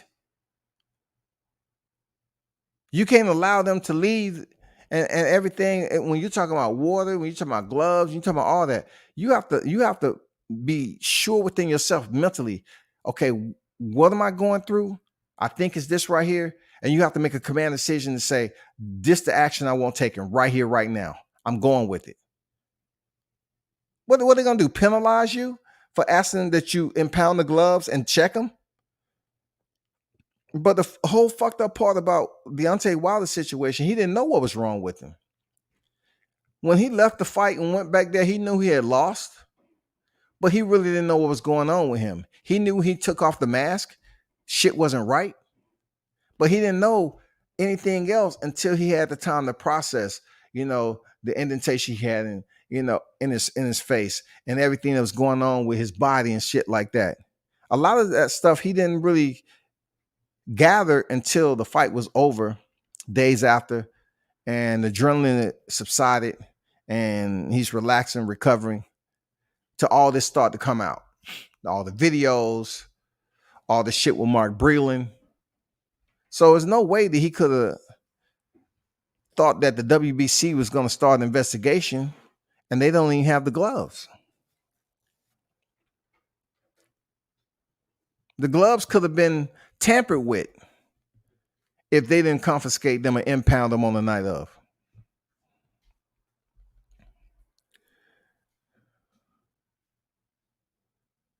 On World Combat, I know you follow MMA. You're aware of how Ali Abdulaziz works. Yeah, I know exactly who he is. I don't even want to get into the extremist part of what he used to be and how he's able to manage as many fighters that he is right now. But he managed a bulk load of fighters, dog. And the only person that really has brought this to the forefront was Conor McGregor. Conor McGregor called him a terrorist. You know what I'm saying? The dude has a dark side to how he's made his way into the spotlight over here in the MMA community. He said the PBC could do something just like that, but they don't. No one seems to. Well, Ali doesn't manage every fighter in mixed martial arts. All right. Ali doesn't manage all the fighters in the UFC. You have different managers, just like you have different managers over here. But the one conclusive tip of the spear in the UFC is the fact that Dana White is the president. Sean Shelby is the matchmaker. Much more organization over there and structure for a single entity, a single promotion, and UFC is a single promotion. Boxing has sanctioning bodies to that. The UFC has one belt system internal to the promotion. No neighboring sanctioning body, no nothing. Their belt systems internal to their promotion. Organization, y'all. How can boxing get to where the UFC is at and how Bellator is at? We're organizing their belt system under the banner of the UFC. Boxing can do it, but they need a president. We ain't talking about the president of the sanctioned bodies. We're talking about a president of boxing. If they get a president of boxing, then we can start cleaning up the belt system. In order for them to eradicate the WBC all the way to the WBO, IBO, it will take some money. It can be done. It would take somebody with some money, though. Because if you don't have a president right now, how are you going to stop the sanctioned bodies from basically participating in boxing? They can still hold their own shows. All they have to do is get with a lower tier promotion. So basically, if you was to try to create a president, how would that president affect the lower tier promotions? They really can't do anything because look at the UFC. The UFC is a top premier promotion in mixed martial arts. And then you look at Bellator as, the second in command and stuff like that. But you still have lower tier mixed martial arts, professional promotions below that put on MMA shows.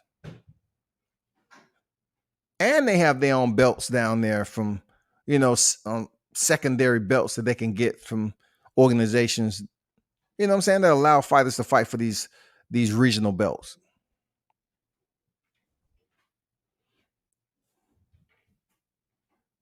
If boxing had that individual that can come up with a governing body. Hold on for a second, y'all.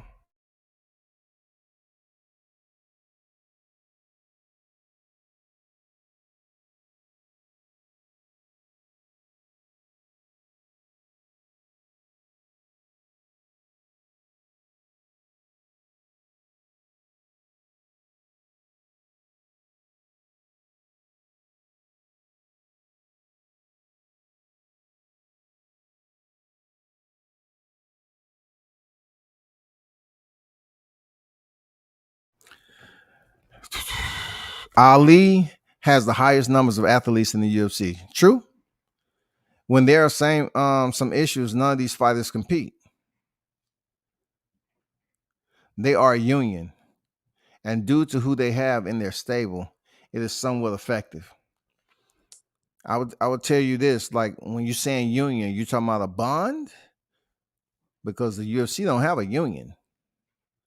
They're trying to build a union, but overall, it's a lawsuit ongoing, a big lawsuit right now for fighter pay that's going on over there in UFC. And this could last for years and years and years, man. But you have some top tier fighters that's no longer with the UFC that has a damn lawsuit going on. And I can totally understand why they're mad, because I say all the time, people get mad at how Don King was doing business, but a lot of people respect Don King, right? Like I said, it's always like being in an abusive relationship, man. You know, they be taking punishment. They get used to being smacked out of nowhere, right? Well, guess what the UFC did? You know, you remember the days when they used to throw them banners over the damn top of the cage? They have all those sponsors on there, and they had their picture, and the fighter was like pointing to the damn banner, like, yeah, that's me. Look at all it. And they was making thousands of dollars outside in between fights from their sponsors. Then all of a sudden, Dana White and the crew came up with a monopolization. They put Reebok into the equation, and the fighter would get a simple basic pay scale of in accordance to how long they've been competing and everything like that, which was very minute compared to what they was receiving from their sponsors. So when they brought in, when Dana them brought in Reebok, it basically shut down a lot. Like fighters were starving. Like they wasn't even allowed to have external sponsorship, y'all. They wasn't even allowed to have external sponsorship. They had, look, this is the crazy part about it, Ghost. They couldn't even wear the sponsorships on their trunks no more, or their shirts, trunks, uniform, because it was Reebok. All fighters to compete in the UFC arena had to wear the Reebok fight kit that they had. They couldn't wear their own shit. And you wasn't going to put no sponsors on there because it was a Reebok fight kit per the UFC deal that they made with Reebok. Now they're Venom. They got rid of Reebok, and now it's Venom. The pay has increased just a little bit. The basic payout for the fighter stipends, but that has nothing to do with what's negotiated on their contract for the fight. That's just per fighter scale, per the Venom sponsorship.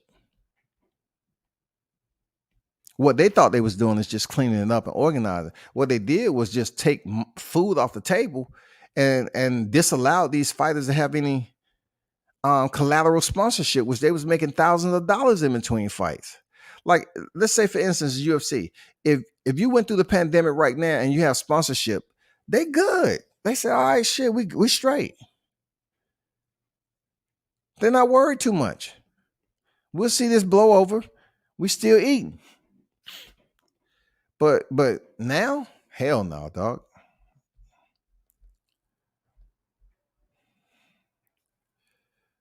Oh, you for sure can get blackballed. There are folks you and I know who are proof of it. Yeah, some of these promoters are in cahoots. Absolutely. And there are consequences when you speak. I tell everybody, I tell anybody in life, if you ever want to speak up and stand your square for the right reasons, you have to be willing to know what's coming behind it. You know what I'm saying? There's consequences and repercussions. We don't know how long it's going to be, but it's consequences and repercussions, especially if you're going against more than one individual. Like, it's an entire process that you are not going one-on-one with somebody to change the process of why you're upset in the first place. So you speak out and you want to stand your ground, and you know damn well you're gonna get blackballed or shelved or ostracized. You got to be mentally strong to handle and fight through that shit. If you don't, they're gonna see your weakness and they're gonna stomp on your head, man. You know, not everybody is outspoken. You know, a lot of look, I'll tell you, a lot of people in the military, man, they would kiss ass and do point of getting promoted when you get to a certain rank to appease certain people that might be on the promotion board to look at your package to select you for the next rank. They can know your entire family, but come to find out, these motherfuckers been trying to damn screw you over and stab you in the back. They want you to get in trouble. You want to go out to the club, dog? All right. They're buying you drinks and shit. And then they see you get in the car. Hey, so-and-so coming through the gate. This might be people it's in competition with you for the promo list is coming out, the selection list. So if you get in trouble, that's one less people that they know they was in competition with to get promoted because they just got a DUI. I'm telling you, bro. I'm telling you that shit happens, bro. There's no reason to follow rules. I get why there is this much corruption in boxing. Zab Judah was in a coma, and turned out the dude he fought had been popping for testosterone since 2016. Yes, sir. Yes, sir. And you know, Zab Judah could have lost his life.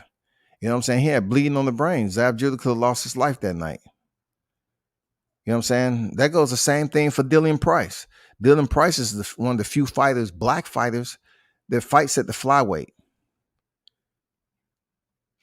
He was in a very tough fight with a fighter and took his first loss.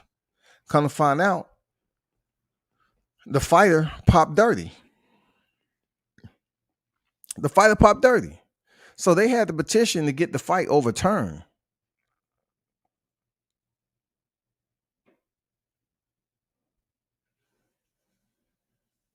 Hold on for a second.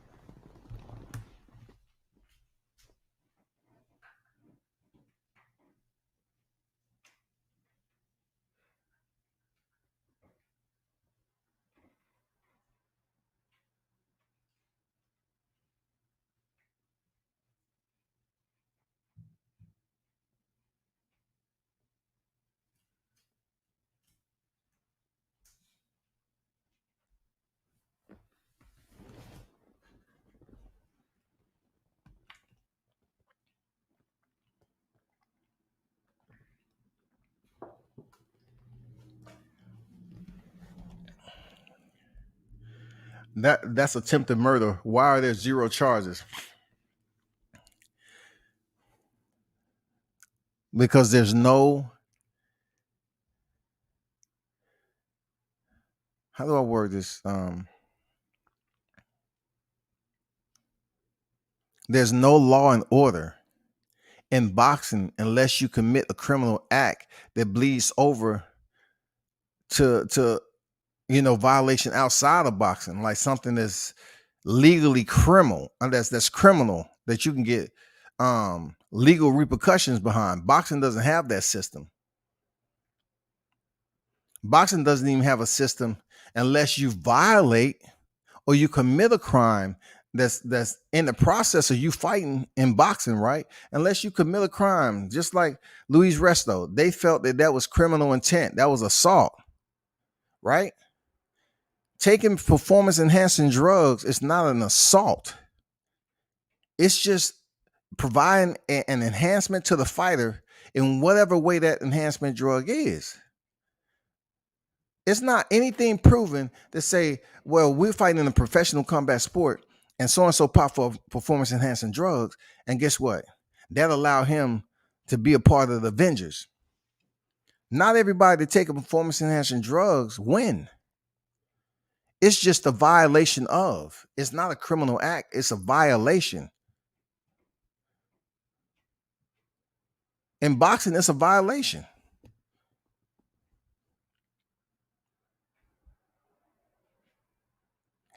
As you notice in boxing and MMA, when fighters pop dirty, what happened? They get suspended. And in some cases, they give you a warning. I don't know. But I know in USADA, They used to put shit out, and John Jones got that shit changed.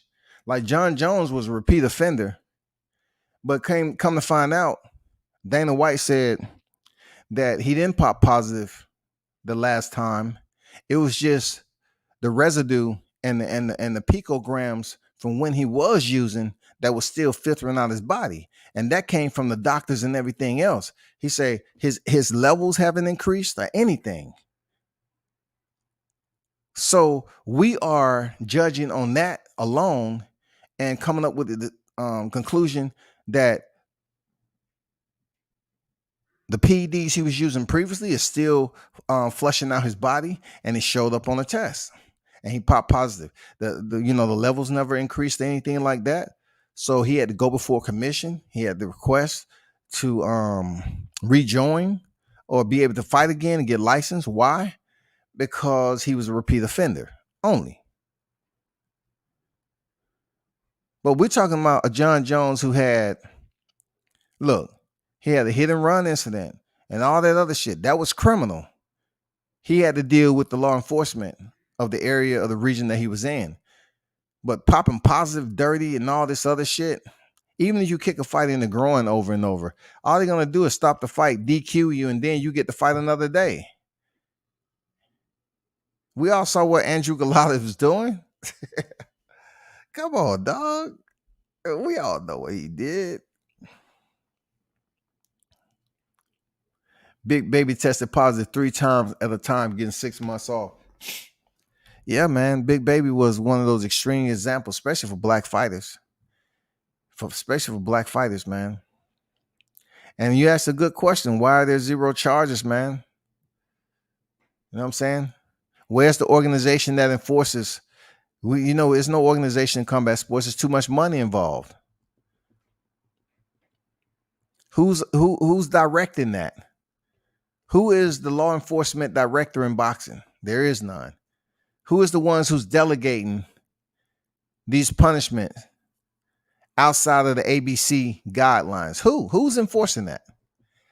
If the ABC is something that basically resonates across the sport in boxing, why is it that the only thing that takes place is where the fighter is fighting, the region that he's taking place, and the violation that they feel or deem it necessary for that fighter to get suspended? It's not across the sport in boxing because every commission is different. Every commission is not on the same sheet of music. So some commissions let shit go. Like, say, big example, the Vitor Belfort Holyfield fight. Georgia wouldn't sanction that shit down here. Georgia wouldn't sanction that. You pick up 38 years old, it's other tests you got to get done. But Florida, you go down to Florida, they're sanctioning that. You might see somebody in their 50s go in there and fight. You know what I'm saying? Their rules is different. The commission is different. In NYC, Georgia, I mean, Vegas, they have different shit. None of the commission, none of the rules per the commission is the same. Impounding gloves from that fight 2021 is not the way. We have no way to know if the gloves in his house are actually the gloves. Absolutely. It has to be done on the night of.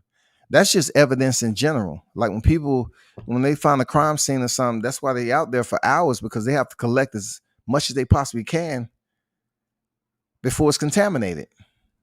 Because somebody else go ahead and tear down the scene or contaminate the scene or pick up some crucial evidence, it could be all bad and not proving the case.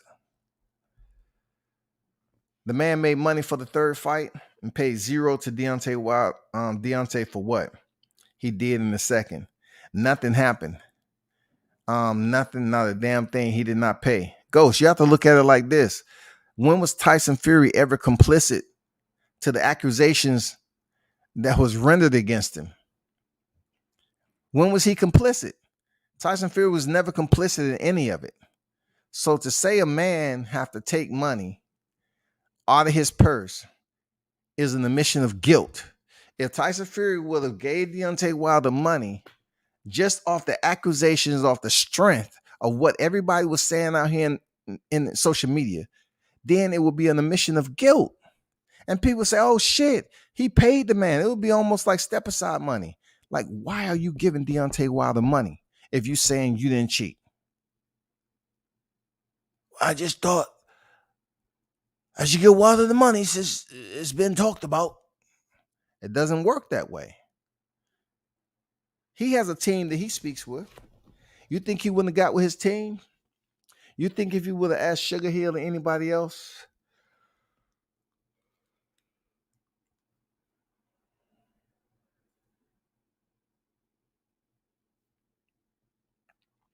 You think if he would have, look, you think he would say, hey, Frank, I was thinking about giving Deontay Wilder some punitive money. Frank was at some punitive what? Some punitive money for the damages. You know, the accusations of cheating and everything that's out there. Frank would have said, Tyson, you bumped your head. Did you bump your head, Mike? You don't dare do that. We won't ever fight again. He know damn well he would have gave some goddamn money.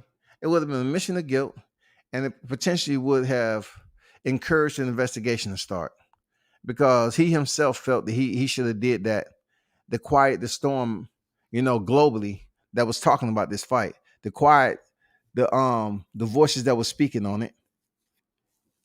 And then, you had Deontay Wilder out here keeping the same story on what he felt, never wavering from that. And, like I said before, the only reason we don't hear too much about it right now because he was stopped in the third fight.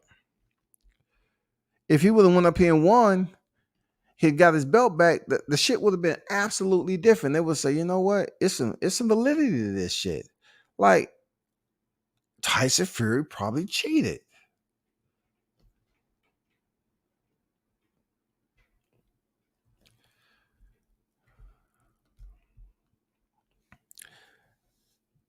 Combat, from what I hear, there are things taking place. They just on public. I just hope what I'm hearing is true. But at the same time, this is with this much have passed. I'd like to know whatever it may be. I'm definitely, if it's something that's simmering right now, are they investigating and doing paperwork, doing their due diligence to research? That'd be cool to give him justice. You know what I'm saying? Just because he was beat. Look, just because a fighter was defeated and truly doesn't mean we overlook the obvious that violated whatever moral principles that exist in boxing. You know what I'm saying? Whatever ethics that boxing may have, because we're talking about lives here, right? We're talking about lives, right? Somebody could have lost their lives, all these people in wheelchairs from boxing. It could have changed his life forever. But where's the guy at that did that to Pritchard Cologne? Kept hitting him in the back of the head. Where is he? Is he locked up? Is he locked up? No, because they probably didn't feel it was intentional. Jay Ocho on deck. What they do, man? I was speaking to someone from AKA once. American Kickboxing Academy. Top 5. He was getting $25K from Reebok. He was getting 2.5. Yeah, I was just about to say 25K. Yeah, he's getting 2.5. That sounds about right. 2.5 from Reebok is lunch money.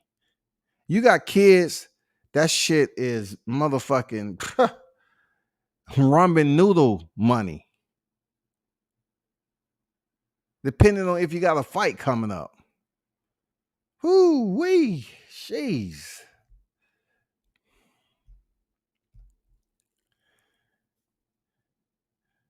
If one salmon stands up to a shark, it dies. And unionization would be the only way. But like we said, it's not simple as that. A lot of stuff needs to happen for us to see the change we need. We don't have that structure at the top for fighters to just step up, because a lot of these cats did not have an option. They don't have a secondary career. So for them to unionize means what? Everybody in that group understands they're about to go through a storm and they may be affected equally. If you are pushing for something or advocating for justice, so to speak, a change, and you are all the individual names in there that's on the roster, what does that say? They're gonna comb through that roster, find out all y'all that's on the name, and they may not affect everyone at one point in time, but they may get around to it. They may potentially get around to it, or they'll make an example of the person that's pushing it, that call themselves the so-called head or the leader. They will make an example out of them and try to further, break down the entire structure of the union. Because sometimes the leader is the true one. That's the more powerful one. That's the one that has the most courage in that. All the other ones that's there, they could be followers. They can be restricted to follow, hoping the leader sustains his push and his strength to get the word out, to get that change mandated. If the leader falters and say, you know what, they doing this to me, they stopping me from making money here, I got to pull out of this this lawsuit right here, because it's taking too much off my life. It's affecting my family. Anybody else want to step up and be the head? They just looking around. Shaggy? Guido? Oh, that's when you find out who's leaders and who not. Some people love to be a passenger in a vehicle when it's being driven by somebody else. But if you asking them to have their own vehicle and they're driving around and they have to make sure they're going in the right direction, they have to be vocal and an advocate for it. That's a whole problem, because not everybody, just because you're in a group, means you're there to lead. Everybody don't have that sustainment, man. Crush the legend on deck. How you feeling, bro? Happy New Year's to you.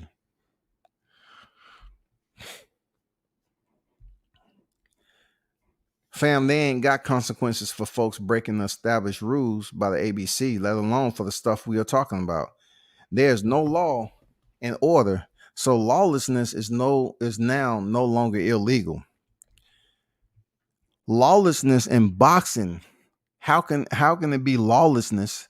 How can you be breaking a law? ABC isn't a law. All ABC is regulations. That's just something that is written, and they have guidelines that boxers need to follow. Guidelines. So within the guidelines, they can tell you, this potential punishment, da da da. But what they don't tell you in the end is every state has its own commission. So just because a fighter pop positive for Pez, they say a fighter should never violate the substance. If a fighter violates the substance abuse policy, therefore the fighter will be suspended first offense for a minimum of 12 months. That's not the case. That's not across.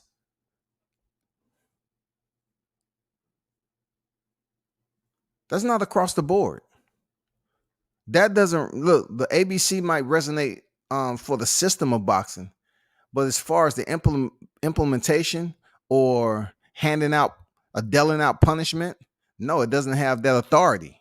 It does not have that authority.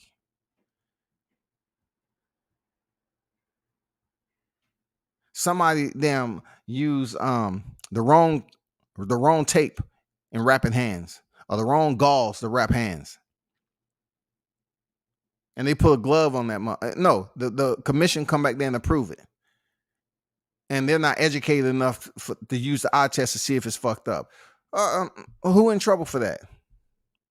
Commission? It's the commission. Did they get suspended off trying to send my ashtray in there with gloves that the cushion was manipulated? Did the commission get suspended? Nope. Did Maestre get suspended? Knowing that the fighter's hand is attached to the fighter's body. Once again, the fighter's hand is attached to the fighter's body. So he knew what the fuck the guy who was wrapping his hands was doing. He knew his hand is attached to his body. He's been there long enough to know what they was doing. He didn't get punished because they're gonna give you that old goofy look. I didn't see it, man. I was listening to music. I don't see it. So lawlessness is now no longer illegal. It will only be lawlessness if it was a laws that we had to abide by in boxing or in mixed martial arts. What is the law? They just have a guideline of standard operating procedures that they request, Ghost. They request that you abide by them. Tyson Fury wasn't held accountable for the shit, which actually was investigated and proven. That's a situation with the former old farmer. Police reports old man filed with evidence of threats exist. Yeah, I mean, look, what they gonna do? Nobody carried out the threat. From what I understand, Mr. Carefoot, you talking about? Nobody carried out the threat. But for him to come forward, what was he thinking? He wasn't gonna get threats. They probably paid that man hush money a little bit and say, man, I don't want to ever hear from you again. All right, you'll disappear. You'll become a meal for some boars out there. And you know boars eat humans. Serious. You want to come in here talking about, I fed Tyson Fury uncastrated boar meat. They told that motherfucker, you don't get your ass back in seclusion. Here, take this money right here. We better not hear nothing from you.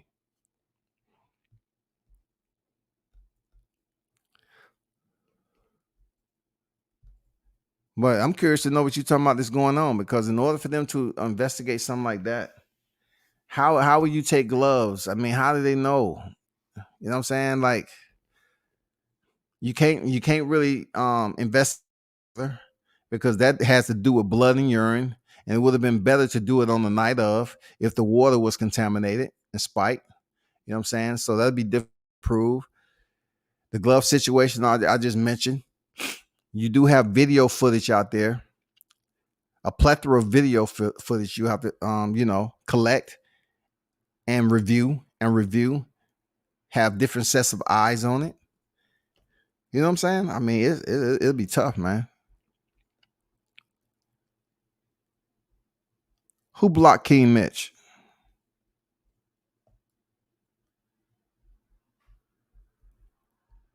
King Mitch was a hold up. King Mitch was a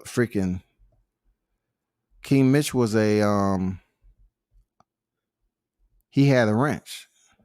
What? I did it? Oh shit, my bad, dog. Oh shit. Oh man, that's my fault, dog. It must have had one of those bots. God damn, dog.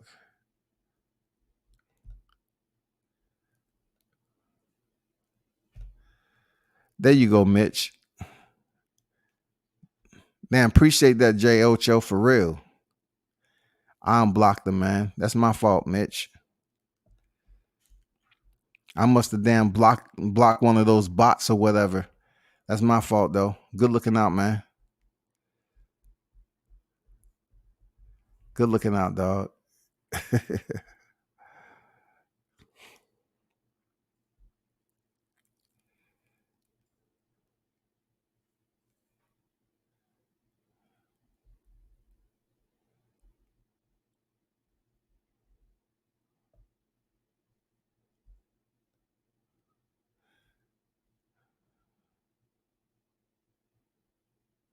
No, Mr. Carefoot had phone calls and some attempts from what I know. Damn.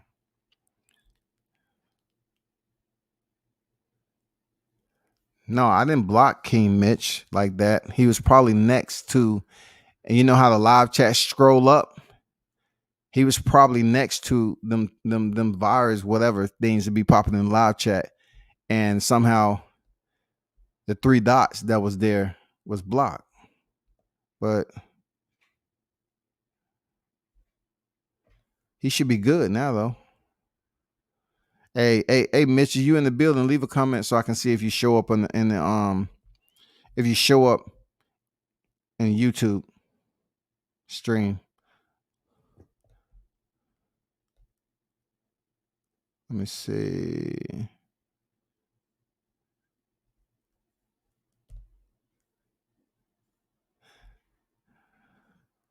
Oh, you should be good now, then, Mitch. You should be good.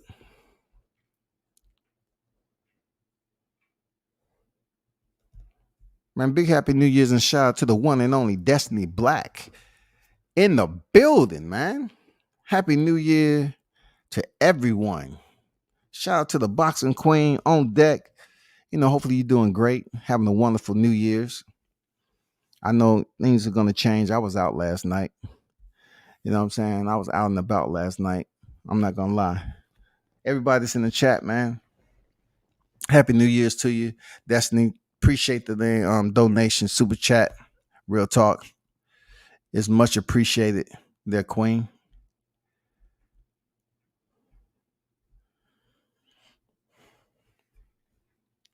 Mr. Carefoot called the police and there's ongoing investigation. But the thing with that whole saga is Daniel Kenningham is involved. They fuck around with Daniel if they want to. Hey, Ghost, they fuck around with Daniel if they want to. You know who Daniel is. Dude ain't no run in the mill. Dude. What y'all got planned today, man? For real. What do y'all got planned today? Hey, I did I basically dropped a end of the year, just a short letter for my audience in the YouTube description. It's not that long. You know what I'm saying? It's to the Spenceaholics. Whenever y'all get time, just take a look at it. I put it on IG too. So I don't think y'all follow me, but I'm pretty heavy on IG.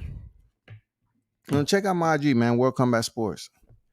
And they had a blunt force attack on the WordPress of certain websites. I be getting my website is back online. I just have to go in there and edit some information and stuff like that. But check out worldcombatsports.com, and I had that shit up for the longest of time. That's why people be crazy talking about views and shit. But I appreciate the ones that pull up the YouTube, check out worldcombatsports.com, check out the IG. You know what I'm saying? Check out the work. Now with Omicron and everything like that, yeah, my traffic as far as fight for fight, I just been being very selective because the shit is real out there. And it's been a little bit wicked with flights. Like, I'm glad I was able to go to NYC because it's people down here in Atlanta airport is stuck. They're sleeping, man. I know they miserable. I know they, man. What if they don't have money to sit up here and buy this expensive ass food, dog? Like, they cancel the flights out this motherfucker, dog. So either it was ones that was visiting or ones that's here, they had to go back home, and the ones that was visiting trying to go back, shit. It's tough, dog. It's tough, man. Destiny say, no doubt, I'm not doing ish today. I don't celebrate. Okay. All right, I got you. Well, I'm pretty sure it's going to be some people online later on anyway. I really don't I really don't celebrate like that, get all fucked up. It's no reason. I mean, I've had my share though. You know what I'm saying? It's no reason for me to do it right now. I was in the club last night and I say, damn, things have changed. Oh shit. Oh, listen, man. Not to get off subject. This New Year's, man. But if I'm with my girl, right? and she getting fucked up. I have to step in sooner or later and say, hey, you need to slow down on that. You're getting fucked up. My girl is never going to be drooling on her shit. She's throwing up in that motherfucker. You ain't. Nah, shawty. The people who work at the restaurant is not going to be, hey, you need to take her to the bathroom or something. We gonna have to clean up. She throwing up over there, you know. No, man. You supposed to keep an eye out. She drooling at the mouth. Hell no, shawty. Drooling at the mouth, throwing up. She in a bad place. First of all, you should have got her something to eat before you got to the club and start drinking. You don't send your girl up there on the empty stomach. She drinking some hard shit. And she's looking. I mean, dog, nah. I can't do that shit, dog. Daniel had a special division created in order to bring him down. That situation is nothing like regular cases. Yeah, you know, we know who Daniel is. For real. That whole situation right there. Destiny say this year flew past. Man, what y'all want? What's something y'all want to see, y'all in the live chat? What's something y'all want to see in 2022? It don't have to be boxing related, man. What's something y'all want to see changed or something y'all would like in 2022? And don't say you want to see another stimulus check either, goddammit. I know some of y'all trying to, come on, Joe. Smoking Joe. Send us another stimulus. I don't think it's gonna happen, y'all. I think they gave us what we was gonna get, and that's it, man. I don't think we getting anytime soon. I think that is a wrap.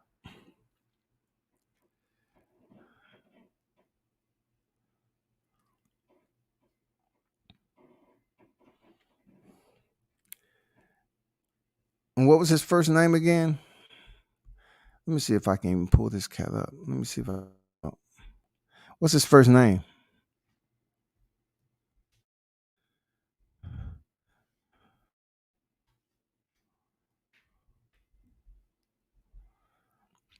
Is he from Africa, I believe?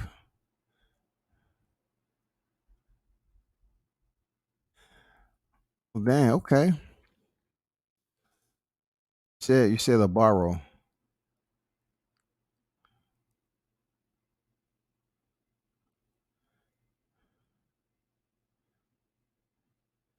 She said, man, I never received a stimmy. I made too much money. That's what I'm talking about. That's what I'm talking about. Get paid. Go out here and work for what you work for, goddammit.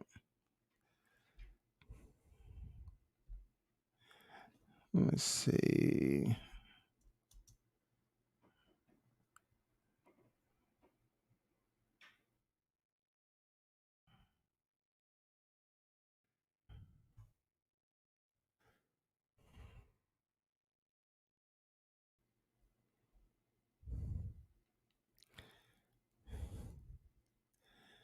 You talking about the 3-0 fighter?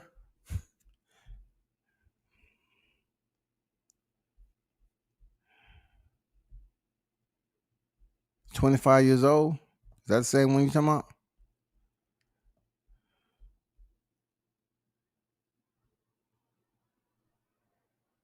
Three wins, 3 knockouts. I'm not sure that's the one you're talking about. He was fighting on the 29th of COVID. He got a fight January and some others hard fights, getting fights with no promoters. Oh, okay, all right. 25 years old. He's still young in the game. You know what I'm saying?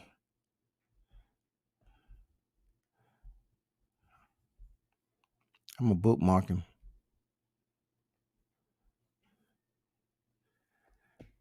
But man, you know I gotta step out, man. I've been on here going on 3 hours, man. I gotta take care of some stuff. I potentially may be on a little bit later for those of you that's gonna, be safe with it with the New Year's. You know what I'm saying? I'll be back on a little bit later. Appreciate everyone for pulling up though. Salute to the content. Salute to the the input that you provided to the topic and boxing topics. I appreciate it, man. It was educational for real. But once again, happy New Year's to everybody. And I may be on here a little bit later, as we get closer to the New Year's and everything. But appreciate it, and big shout out to everybody who showed up. Turn up and tune in to World Combat Sports. I'm out.